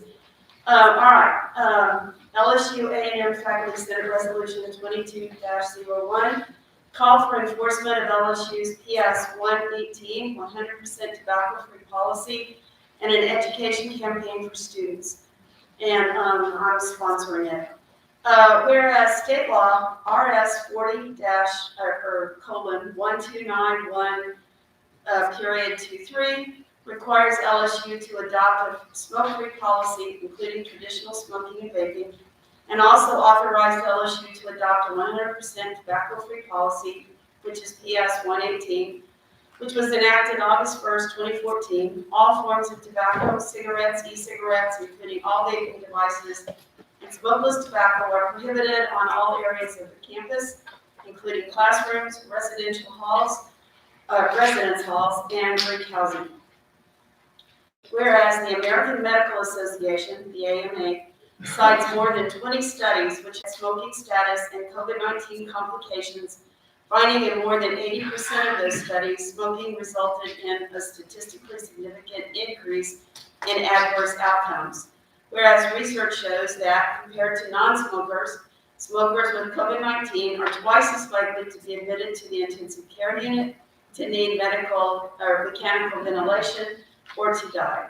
Whereas the AMA further cites the 2020 U.S. Surgeon General's smoking cessation report, indicating the impacts of smoking, which included an increased risk of upper and lower respiratory tract infections, a substantial risk for COVID-19 infections and complications. Whereas tobacco use is now concentrated in subpopulations of society, such as those with mental health and substance use issues, especially individuals who are dealing with other major challenges in their lives, that makes quitting even more difficult. Whereas a study that tested more than 4,300 young people for the coronavirus found that those who vape regularly were 5 to 7 times more likely to test positive, because vaping harms the lungs, increasing the risk of coronavirus infection or a more serious case of COVID-19. Whereas vaping is a social activity that can include sharing tobacco devices with others, increasing the chance of infection. Whereas when people are smoking or vaping, they also exhale particulates from deep within their lungs into the environment around them, exposing anyone sharing a living space or classroom to exhaled secondhand smoke or aerosol. Such exposure also impairs immune functions in both children and adult non-smokers, which increases susceptibility to infection. Whereas 31% of LSU students are regular or social tobacco users, and 39% live with or near a person who uses tobacco products. Whereas only 10% of all LSU students receive information about the health effects of vaping from freshman orientation, and less than 5% receive information from faculty members, while 51% have received information from social media that often promotes use. Therefore, the LSU Faculty Senate requests that the administration immediately, publicly support LSU's 100% tobacco-free policy. Therefore, inform students of the added risk of contracting and spreading COVID among those who smoke and vape by adding a public health message to all university announcements regarding COVID. Therefore, enforce the policy along with mandatory masking requirements or other appropriate means, especially in classrooms, residence halls, and Greek housing, with special attention given to the regular vaping groups in the quad and to LSU students and employees smoking or vaping in other hotspots have long ignored, and these who have long ignored the 100% tobacco-free policy. Therefore, be it further resolved that LSU reconstitute the LSU Smoking, Tobacco, Inhalant, Vaping STIV Committee for the sole purpose of developing educational materials, increasing signage, and suggesting recurring messages from top administrators to support our 100% tobacco-free campus. And then I provide the sources for this information. All right, thank you, Professor Sylvester. Is there a motion to move this into discussion? All right, quite a few, and a second. All right, the resolution is open for discussion. Yes, Professor Lewis. First, let me say, I've never smoked a cigarette or used pot in my entire life. But how much more are we going to try to order the lives of the students and the staff on campus? How many more regulations are we going to put on them? How many more things are we going to try to be a nanny state to them? They come here for an education. They don't come here to be indoctrinated. They don't come here to be told that whatever practices they're engaged in are wrong if those practices are legal, and tobacco is still legal in this state. We need to stop trying to order people's lives as fact. Sooner or later, what will happen is we will find that if we continue these practices for a long enough time, that sooner or later, some smart person in the legislature, and believe me, there are some smart people in the legislature, will figure out that maybe it's time to order faculty's lives at LSU. And if you keep putting on mandates, vaccine mandates, mask mandates, testing mandates, anti-smoking mandates, whatever mandates on both the students and the staff here and the faculty, sooner or later, a legislature is going to say, I'm going to put an anti-tenure mandate on you. If you want to remove tenure eventually in universities, keep passing more of these mandates. With all due respect, this is not a new thing. We have had this policy, and it's based in state law since 2014. There has just been a failure this entire time for the administration at LSU to acknowledge that we have this, to educate students about it, and it is now a serious public health issue that, and aside from COVID, it's a public health issue. And we were so close to finally having a 100% tobacco-free generation, and that got totally blown out with big tobacco creating various devices that have exploded. And we've long since had an indoor anti-smoking policy at LSU, much longer than 2014. But vapors have been violating that policy consistently since 2014. I understand. I mean, I know the policy is in place, and I know that there's a lot of educational materials to teach people not to smoke, not to vape. Okay, I understand that. But they're not being made What available. are we going to do with this resolution? Are we going, in my building, I'm in an old chemical engineering building. I share it with facility services. The people from facility services smoke inside the building. What am I supposed to do? Do you want me to go to those people and say, like they used to tell us when I worked at a chemical plant, go up to the operator with the big pipe cheater and tell him, stop doing that unsafe practice?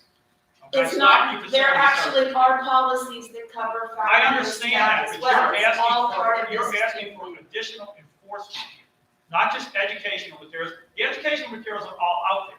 You're asking for additional enforcement. I'm just saying, you can go ahead and do the additional enforcement. You can rub out all smoking and vaping on campus, but it's going to come back to bite you. Okay? Sooner or later.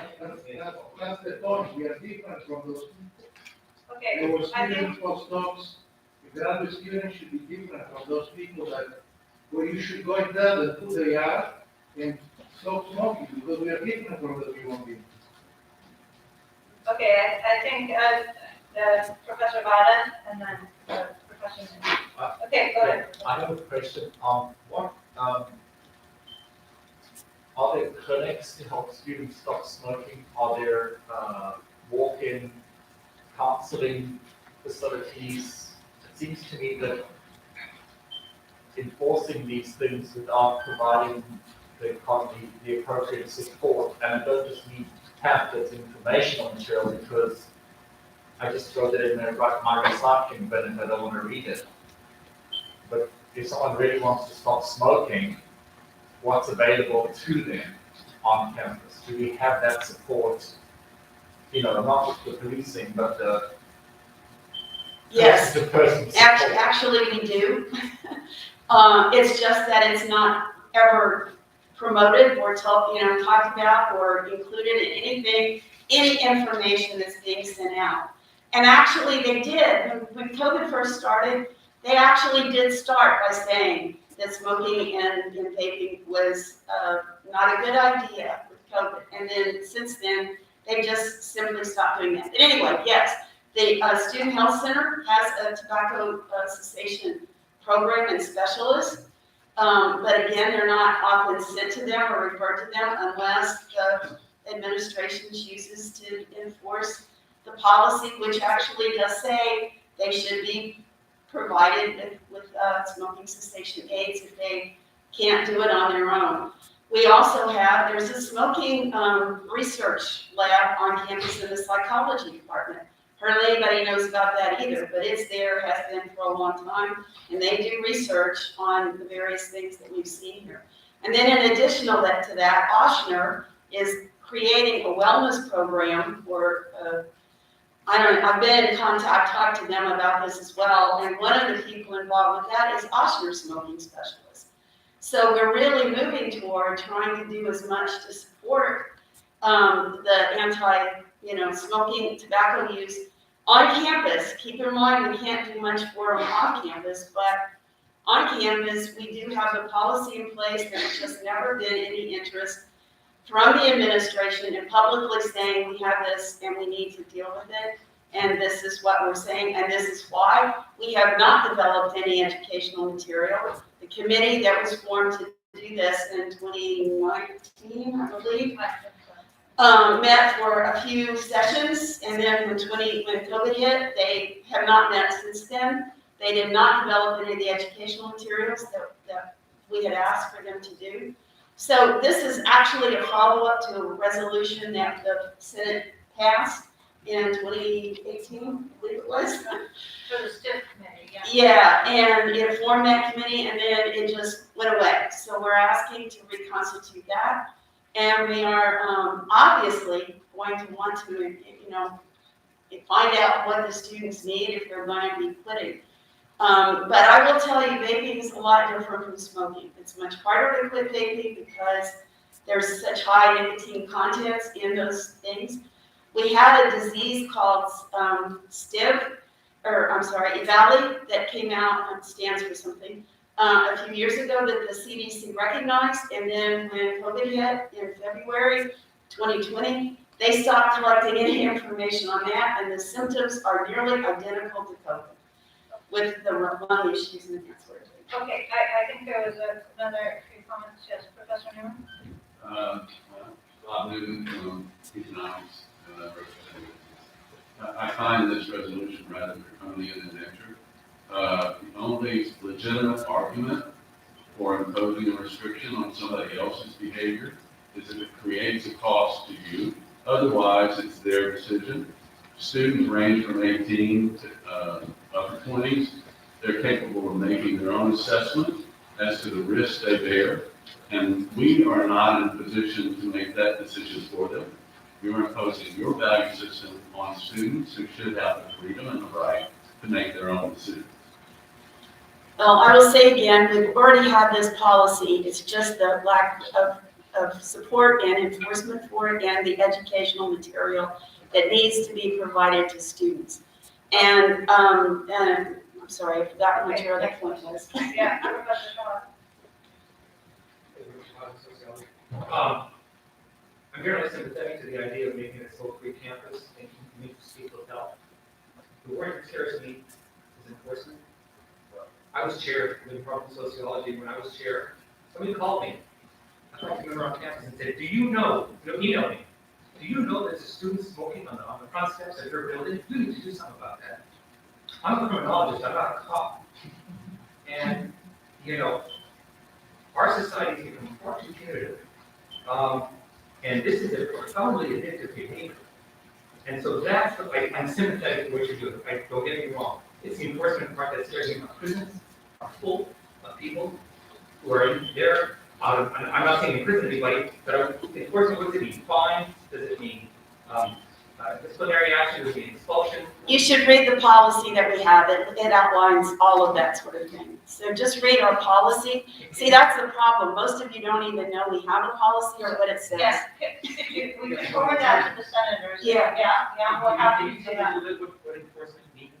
Well, we actually started, and I was on the committee that put this policy together. We actually said at that point that we were going to be self-enforcing, that it was up to us as a community to explain why it was hard, it was bad for all of us because of the problems with secondhand smoke and now vape, the aerosol from vaping, and how that can affect non-users, non-tobacco users.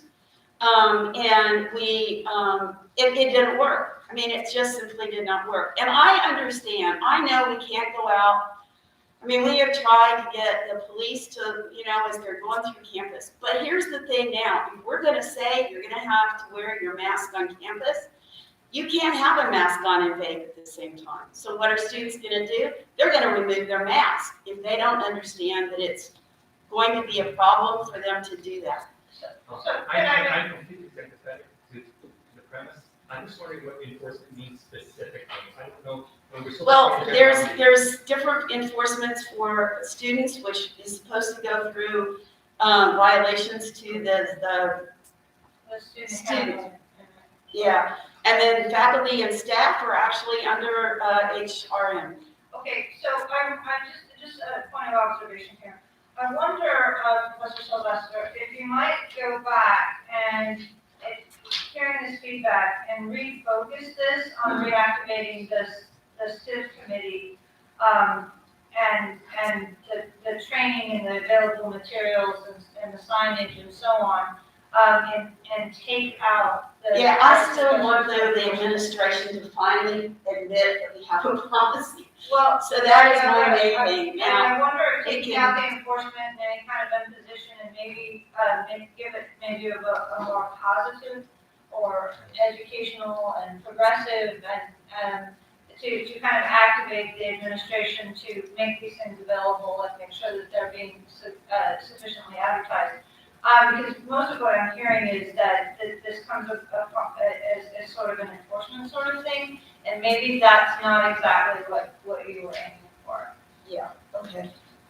There were other comments? I was just going to propose what you just proposed. Okay. This policy passed several years ago, and since then I have noticed that people do not smoke. On the other hand, when the proposal was made several years ago, we were discussing how we're going to enforce it. Are we going to call the campus police to arrest them? Or we are going to get their ID number and report it to HRM? So what just Mandy suggested, I'm all for that. We can provide them with information and ask them to reenact the committee, but not the word of the enforcement. Well, the enforcement is still in the policy, I'm sorry, but it still is. But we don't have to focus on Maybe that. that's what we as a society don't really want. But one other little thing, the law has changed, and it is now that people have to be 21 years of age now before they can purchase tobacco products. So we still have 18, 19, 20-year-olds on this campus who are in the same position with tobacco that they are with alcohol. And we also enforce our alcohol policies, and we also enforce our marijuana policies. So it's not that big of a deal. I think there was another comment, Professor Mahan. Yeah, thank you. I heard a couple of things about the freedom of do what they want to do, but that's fine, as long as they don't hurt others. You know, I mean, this freedom of people do whatever they want to do, that does not mean in a public forum or anything they can come and expose me, who I could be susceptible to this effect, because they're free whatever they want to do. So this perception, I think, needs to be revisited. Yes. Professor Delza. Yeah, I think we prohibited smoking indoors on campus back maybe in the 1980s. I'm not sure when that started. And it was a little bit later than that, but it was in the early 1990s, because when I came, they were still smoking in the buildings. And then a couple of years later, George Strain, at school, was president when they passed that. Thank you, you're right. But then we outlawed the outdoor smoking, and I brought this up back in 2014. It seems to me like it's a matter of degree. If someone is outdoors and right in your face, that's one thing, but if someone is outdoors and 100 feet away, that's something else. And everybody has his own level of tolerance and his own level of live and let live. And some say, I just can't stand the sight of him, even if he's 100 feet away. It just kills me. And This is state law, though. Let me finish. I have four. I'm still talking. I wanted to say that every policeman, I've heard it said, some policemen said that every policeman could enforce every law 100%, and he would never have a moment of rest, and the people would never have a moment of rest. And so police are sometimes generous, sometimes they overlook small infractions. And I think I don't want to see more enforcement. I don't want to see people with sharpshooting guns or telescopes looking at people from 500 feet away and say, uh-oh, I caught you, we're on videotape. Frankly, that's quite ridiculous. Of course it is, but what else do I mean? I'm just saying. All right, time. Call to end discussion. So, Make a motion to end discussion. there's a motion to end the discussion. Is there a second? Now, excuse me, I've got a raised hand for a point Sorry about that. prior to, Okay, we'll hold that motion. Go ahead, Professor. Daniels raised. Go ahead. okay. Thank you very much. I just wanted to add a point, one anecdotal point, and then one question. Anecdotally speaking, and I'm a faculty member of the Center for Computation and Technology, whose building is the Digital Media Center, which is basically on the edge of campus. So a lot of people aren't even really sure entirely where it is. That being said, a couple of years ago, well, a little bit more than that, maybe 3 years ago or so, there was a problem with a number of people who occupied, it's a company that rents space in the building, and a number of their employees smoked quite openly at the front doors of the building. Actually, the complaint about this came from parents who were escorting young children into the building where there were educational camps going on, as CCT normally holds in the summer. And these parents and children were, for lack of a better term, walking through a cloud to get into the building. So when that was made known to our director and others, he took the initiative to speak with the individuals that would need to be, to whom he would need to speak, and the problem was resolved. Now, I only say that to say that these sorts of things can be handled. I certainly don't think they'll go as far as, tackling someone or looking through telescopes, and I mean no offense in referring to that. This is just the last comment I heard.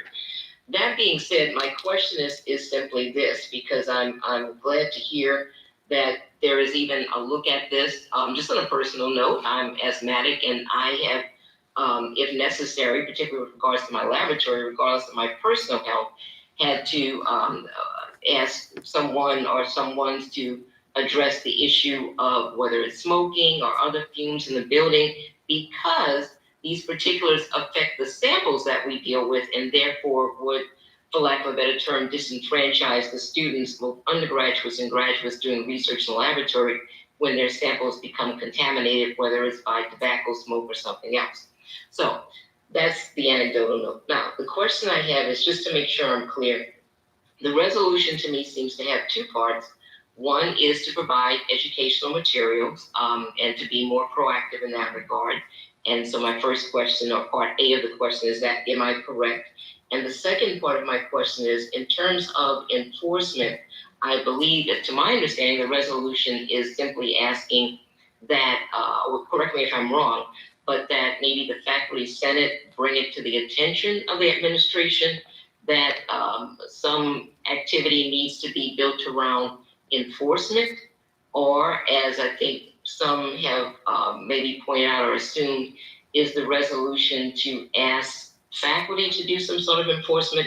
My interpretation is the enforcement piece, or if rewording is needed, the enforcement piece is simply asking the senators to vote on bringing this to the administration's attention such that, so that the law already, or the policy rather, already in place can be acted upon. So is it educational materials, part one, and is it about bringing attention to the administration part two, or are there additional components that I've missed? Thank you.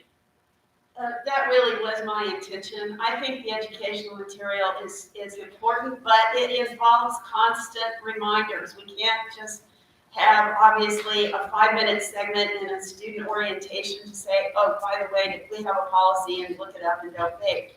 And so I think it's extremely important that we have a consistent campaign, and that's really what this is all about. And I've been working on this for 22 years, and it's just, you know, we just lost a lot of momentum with COVID coming in and people feeling like we didn't have students on campus, so we didn't have to enforce anything, or even talk to students about it. And so I'm just trying to revitalize discussion about this. It certainly seems to me Creation that material. the intention is good, and thank you for summarizing that, Professor Daniels. I think that certainly provides some guidance for Professor Sylvester in her revision.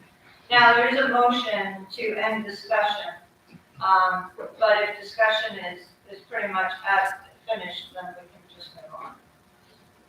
Okay? All right, very good.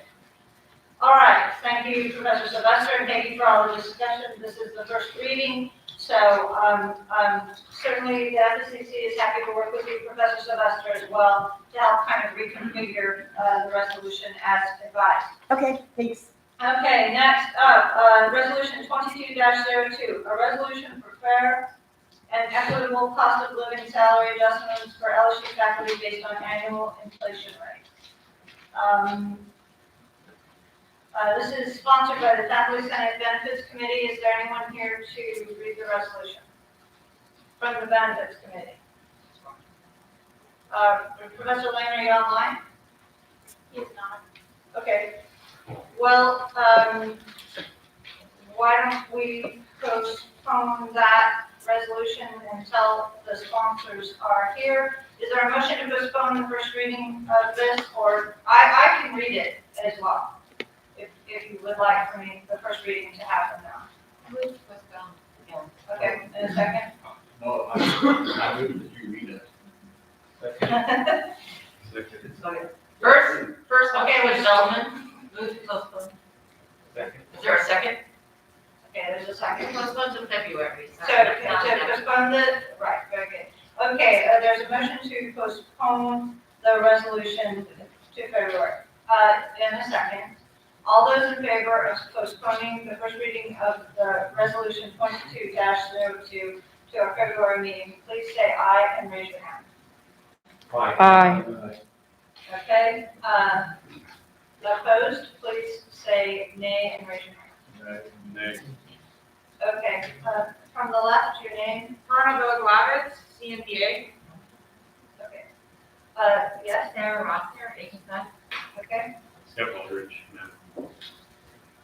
I'd be out of myself. Okay, any abstentions? Judith Sylvester. Okay, Judith Sylvester abstains. All right, based on, all others will be recorded as affirmative. So based on the vote, we will postpone the reading, first reading until February. All right, next up, formation of a planning committee to, resolution 22-03, formation of a planning committee to hold an annual faculty council meeting, sponsored by the Faculty Senate Executive Committee. Whereas faculty council voted in favor of forming a faculty senate, and, what did that say? I didn't say. Oh yeah, okay, does make sense. Okay, whereas faculty council voted in favor of forming a faculty senate and to adopt the constitution of the faculty senate, which was adopted March 1st, 1973, and we have records from the library on that.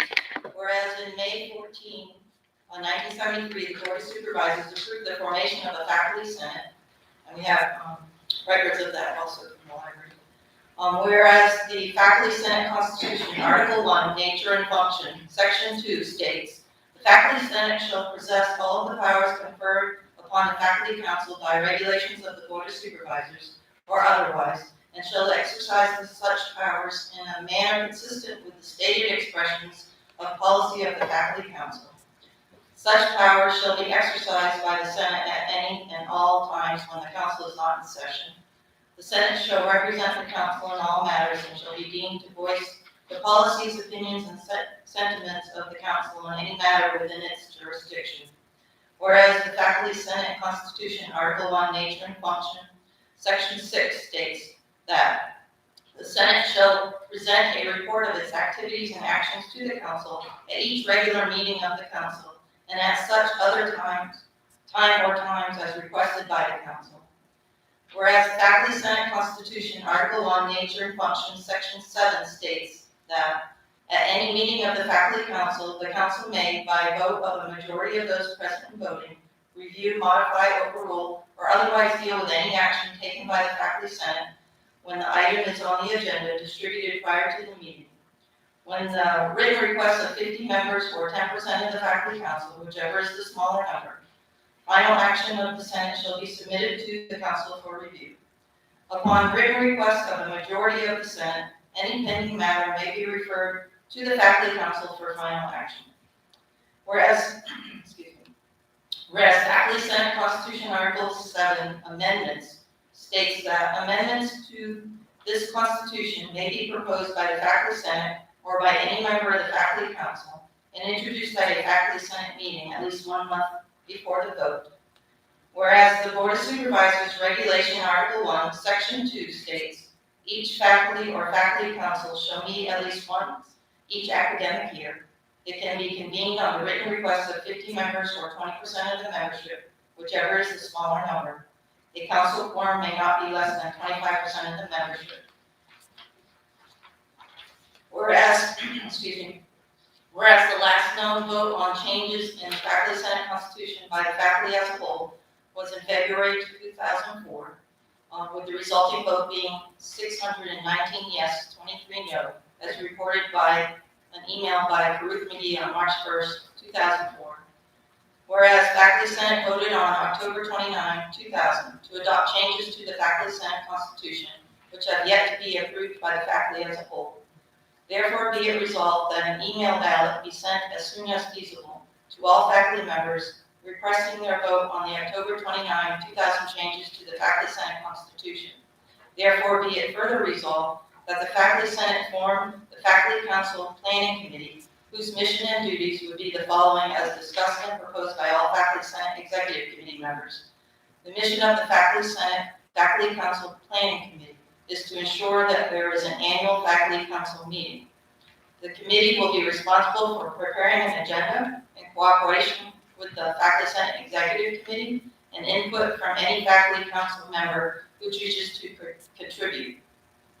And for developing plans for when the meeting will be held and coordinating logistics for the location of the meeting and how it will be conducted in cooperation with the President or their designee's office and the Faculty Senate Executive Committee. All right, thank you. One small change, Vice President King, it was we voted in 2020 to update the Constitution, not 2000. All right, that said, is there a motion to move this resolution into discussion? All right, a motion and a second. It's open for discussion. Yes, Professor Newman? So we create an annual meeting at least for the faculty council. At which point, we don't know what they're going to do, but they can have an agenda, which may include overruling what the faculty senate does. Yes. Then we're in direct conflict, so we're now back to addressing an issue that the Board of Supervisors has as to who it's going to listen to. Who's going to report to this Board of Supervisors? The faculty senate, or the faculty council, or the faculty senate? So, yeah, just a point of clarification. So in our Constitution and historically, the faculty council, that is the entire population of every full-time employee from instructor up in our LSU, has had the right to meet and take issue, support, endorse, or overrule a decision by the faculty senate. This has been in our Constitution since the beginning of time, And, well, all right, 1976, really close.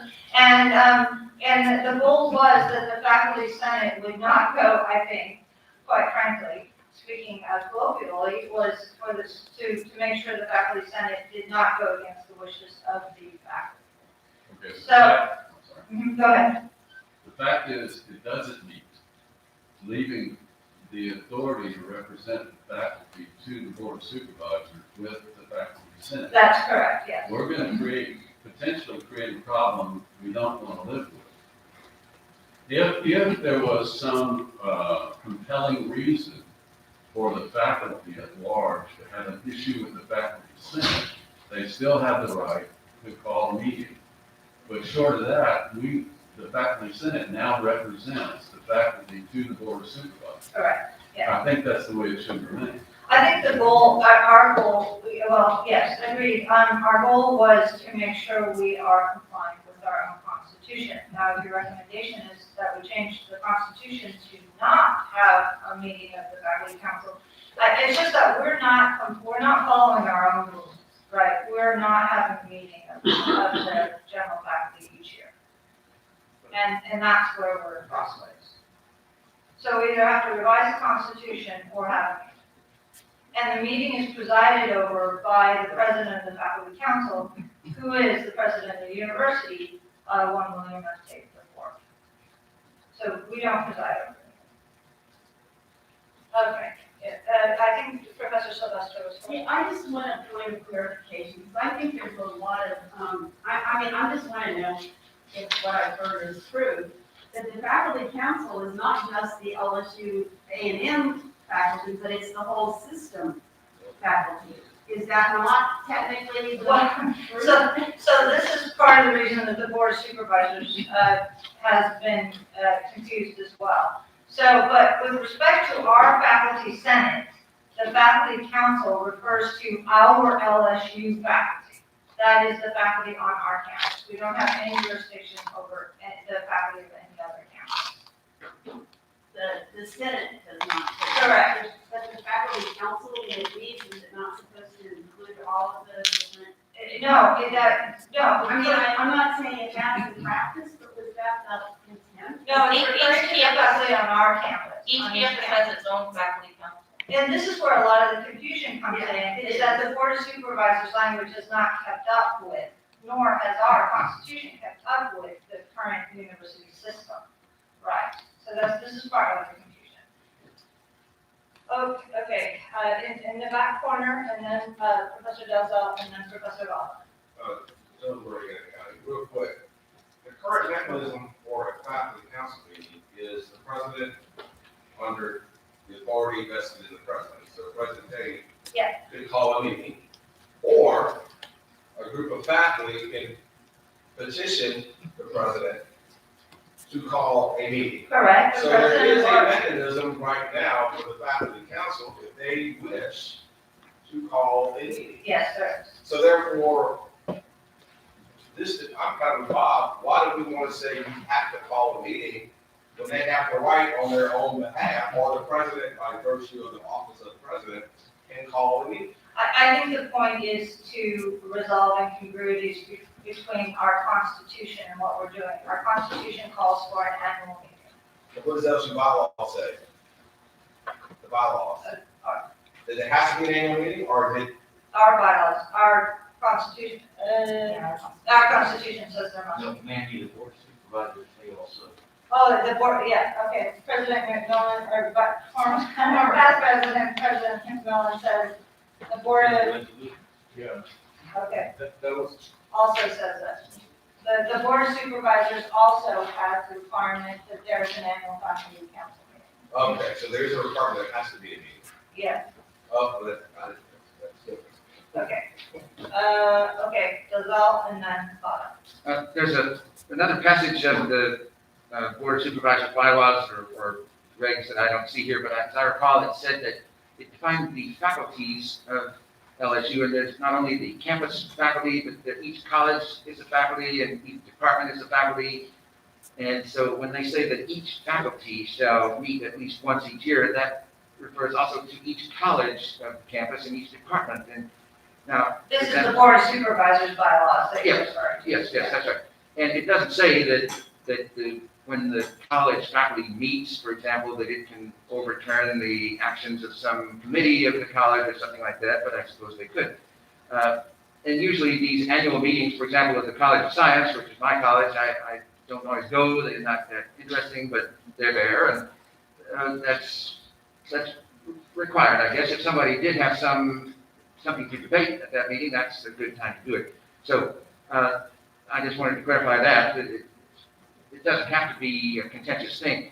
And secondly, there's another part of the bylaws, as I recall, that said that, or maybe, the regulations of the Board of Supervisors, that said that each faculty, or that the faculty of each campus may delegate its power to an elected senate. Correct, yeah. And so that to me says that as long as they do so, then the Senate is the representative. But if there is some case where they want to overturn some action of the Senate, then they retain their original power to. Yes. And that means, so if the Board of Supervisors is unclear about whom to listen to, I think most of the time they can listen to the Senate, but if there is some conflict, then they listen to the faculty council. I think the point is we're trying to comply with our own constitution. And at present, our constitution calls for an annual meeting. If the consensus is that we'll change the constitution, it does require a vote of the entire faculty. That is an option as well. It's just that we have to follow our own constitution. Okay, Professor Bott. So, Ms. Lopez, you're referring to the faculty senate constitution and states that the faculty council must meet once a year, but I'm not seeing that in the resolution. I'm seeing what Professor McMillan says about the Board of Supervisors, stating that the faculty council should meet once a year. So I'm just asking for some clarification there. Is it our constitution? Yes, our constitution says Or no. should that also be in this resolution? Yes, it should. Yes. Okay, we all understand. Good point. Thank you. All right, Professor Shaw. Yes, I agree with Dr. Lopez. What we're trying to do here is trying to get conformity with our own procedures. And when the faculty senate met the first time last year, I guess it was in May, there you go, I forget the date, I think 800 people showed up. And there was no incongruence between the resolution passed by the faculty council and the resolution passed by the Senate. They were more or less in lockstep. If the president or somebody on the Board of Supervisors has trouble matching those two messages, that's a you problem, that ain't a me problem. It really reinforced what the Senate was saying. And I think that anything that would actually enhance faculty involvement in faculty governance, I think that's a good thing. You get a lot of apathy. You know, the word I'm hearing is, why do you want to go to the Senate meeting? Nothing ever happens. It's dumb. You know, it's silly. I don't agree with that at all. And that was a big meeting. 800 people showed up. Faculty have something to say. And what a great way to get them to get involved in faculty governance.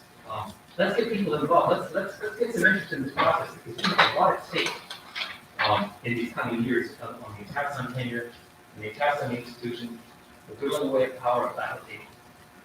I say let's do it. All right, well, we'll take this feedback back under advisement. We'll clarify some of the points in the resolution. And yes, more comments. Yes. Just an editorial, page 2201, you might want to change this to 2203. Yeah. When she first sent it out, I told her there was an error. Okay, thank you.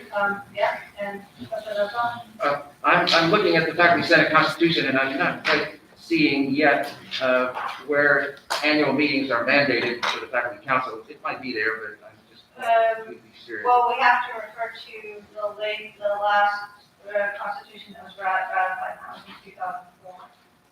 I believe it was in the earlier version. It does say that the Senate shall present a report of its activities and actions to the council at each regular meeting of the council, and at such other times or times as requested by the council. And then the Board of Supervisors, I guess, according to Ken, says we have to meet annually.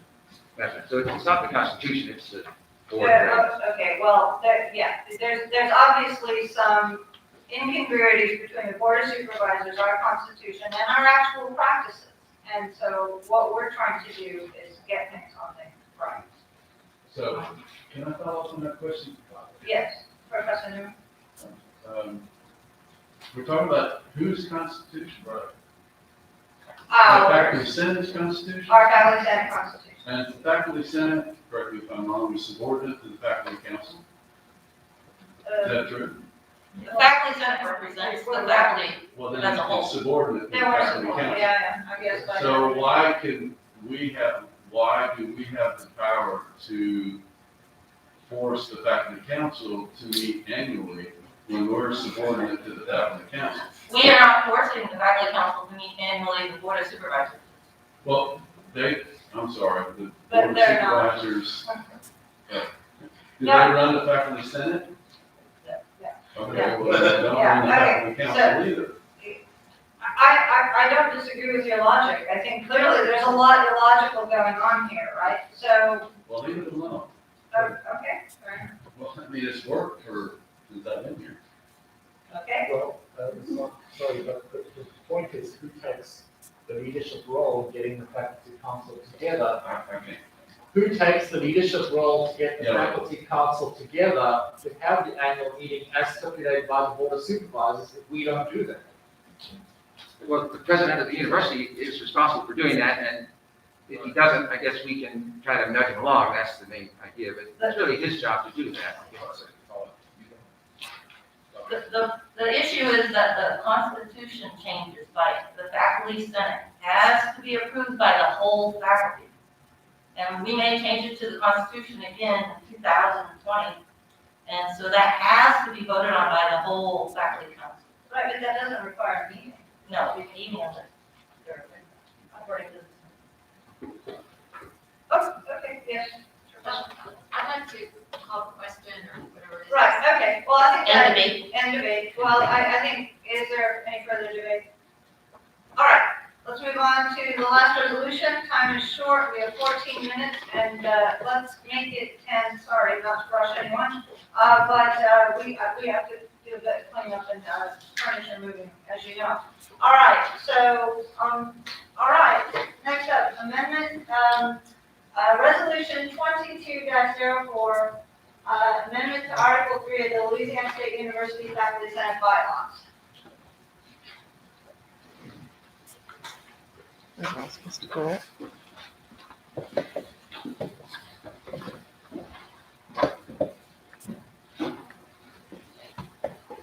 Whereas many of the faculty senate's most important purposes are fulfilled in consideration of old and new business. And whereas the current order of business for faculty senate meetings places consideration of business as the last two items on the agenda.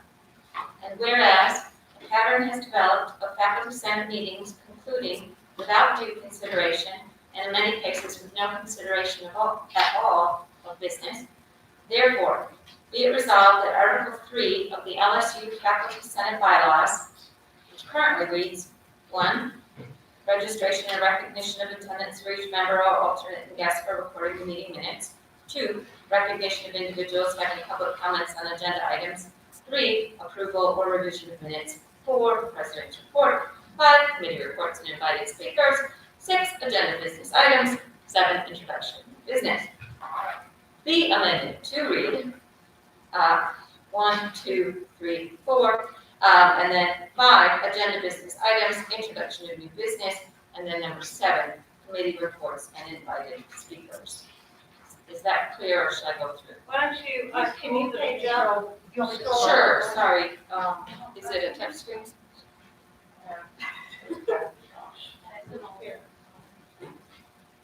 Oh, wrong way. Okay, sorry. So there we go. Scroll a little more, please, just to get the seven. It breaks the page there. Just down a little bit more. There, that's. Oh, I see. no, but yeah. We need to see the upper part. Right, yeah, I don't think there's a way to do Okay, well, that. number 7 is invited speakers. Committee reports and Committee invited. reports and invited speakers. I wanted to get it a little bit bigger so you could have a chance. Maybe make it smaller so it's. Smaller? Yeah. There you go. That's pretty Is good. that good enough? Yes, that's good. Because one is the same as one as well. That's right. Sorry, and two's the same, so, so is that clear? Okay. All right, is there a motion to move this resolution into discussion? Okay, Professor King, in a second, Professor Vada. Discussion. Yes? Mike Martinez, Human Science Education. I understand the purpose of doing that so we can be more efficient. However, frankly, I'm gonna say that we're not gonna have any invited speakers willing to come if they have to wait until 5:15 or 5 o'clock to speak. I would suggest that you still leave invited speakers that remain, move to committee reports after, or we have some sort of semblance where we limit the number of resolutions that we talk about on a basis. That's what's happened the last couple of times is, yes, we've had speakers come in, maybe we've had too many speakers, whatever it is, but we've had a lot of resolutions as well. And when the public comments were here, that took up, half the time. But, I mean, today I thought it was way more efficient. We didn't have that. So I just recommend that however we propose it is fine, but I would imagine provosts and other people, if they have other things they're doing, they may not know when to come, and it might limit their reasoning to come talk to us. Yes, I think there is that problem. Certainly one of the things we talked about is setting a kind of speakers come at 5 o'clock or speakers come at 4:45 or something. But I do agree. My only concern is if we do all the business, will faculty center stay for the speakers? That's my only concern. Do I need to repeat questions for those? So, yeah, the question was, Will all the senators stay for the speakers if we put them at the end? I guess I would say, if they don't, then I wonder if we should have those speakers. If it's not important enough, then perhaps not, but, if it's important enough, then we can do business efficiently. It's just, our business is the business, and the way it works now is so often people have to leave for childcare or whatever, or they're just exhausted. And so the business is to be done, or it's done by a minority of us who are able to stay around. This is the body through which the administration communicates to the faculty as well, so there is that. I mean, it is vital that we do, and our opportunity to interact with the administration. So, that's a vital part of our function. I think another idea that was bandied around though is perhaps to talk to speakers about perhaps releasing their PowerPoints and stuff beforehand, so that when they're here, it's really more questions, again, using the technologies we have to distribute things more efficiently. Okay, Professor Walsh. Sorry, yeah, go ahead, and then we'll go back. Don't we really just need flexibility here? So could you split it up so that if there's high value speakers, we can have them at the beginning, and then the general, someone that's going to talk to us about computers can be more like 45 or 5. The problem is, the question was, can we be flexible, split it up, respond? Yeah, that's the question. The problem is that it's actually in our Senate bylaws. So hence this resolution is actually to amend Article 3 of LSU Faculty Senate bylaws. We could do that too, though, Because right? that's what currently reads there. So yes, I would certainly be open for friendly amendments to instead of setting yet another rigid timetable, that maybe establish. Do you have a discussion with the president or how to arrange the meeting? Well, maybe there could be options, right? Yes. So, yeah. Well, that sounds like a friendly amendment, if you would like to consider that in the revision. Okay,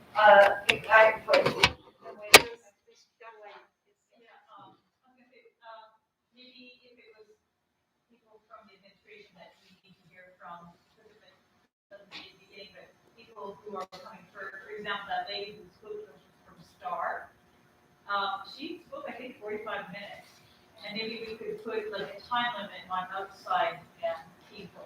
Like say, you have a 15-minute window and that's it, something like that. Actually, believe it or not, they do have a time limit. Oh, So I have to get better with the, whatever. Okay,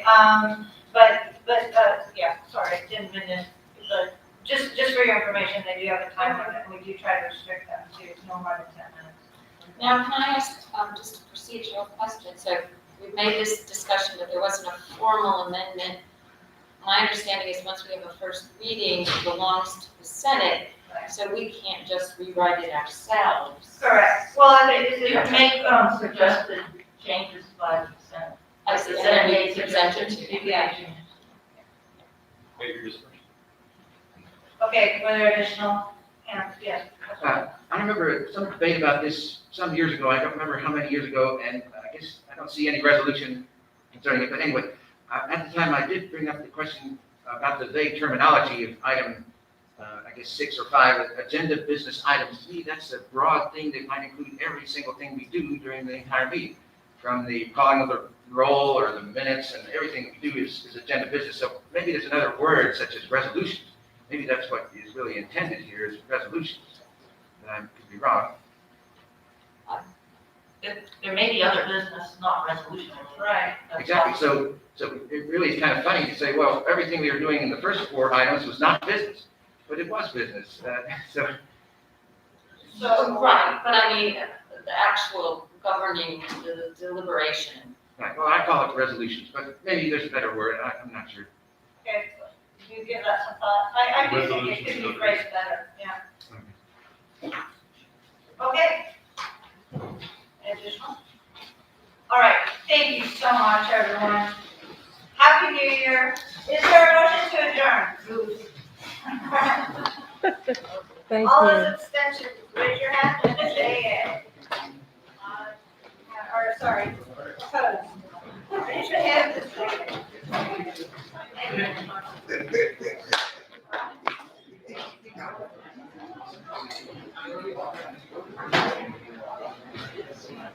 Oops, let me let you go by. No, I won't, no. It's okay. No, I just want to. Oh, yes. Do I know if you could just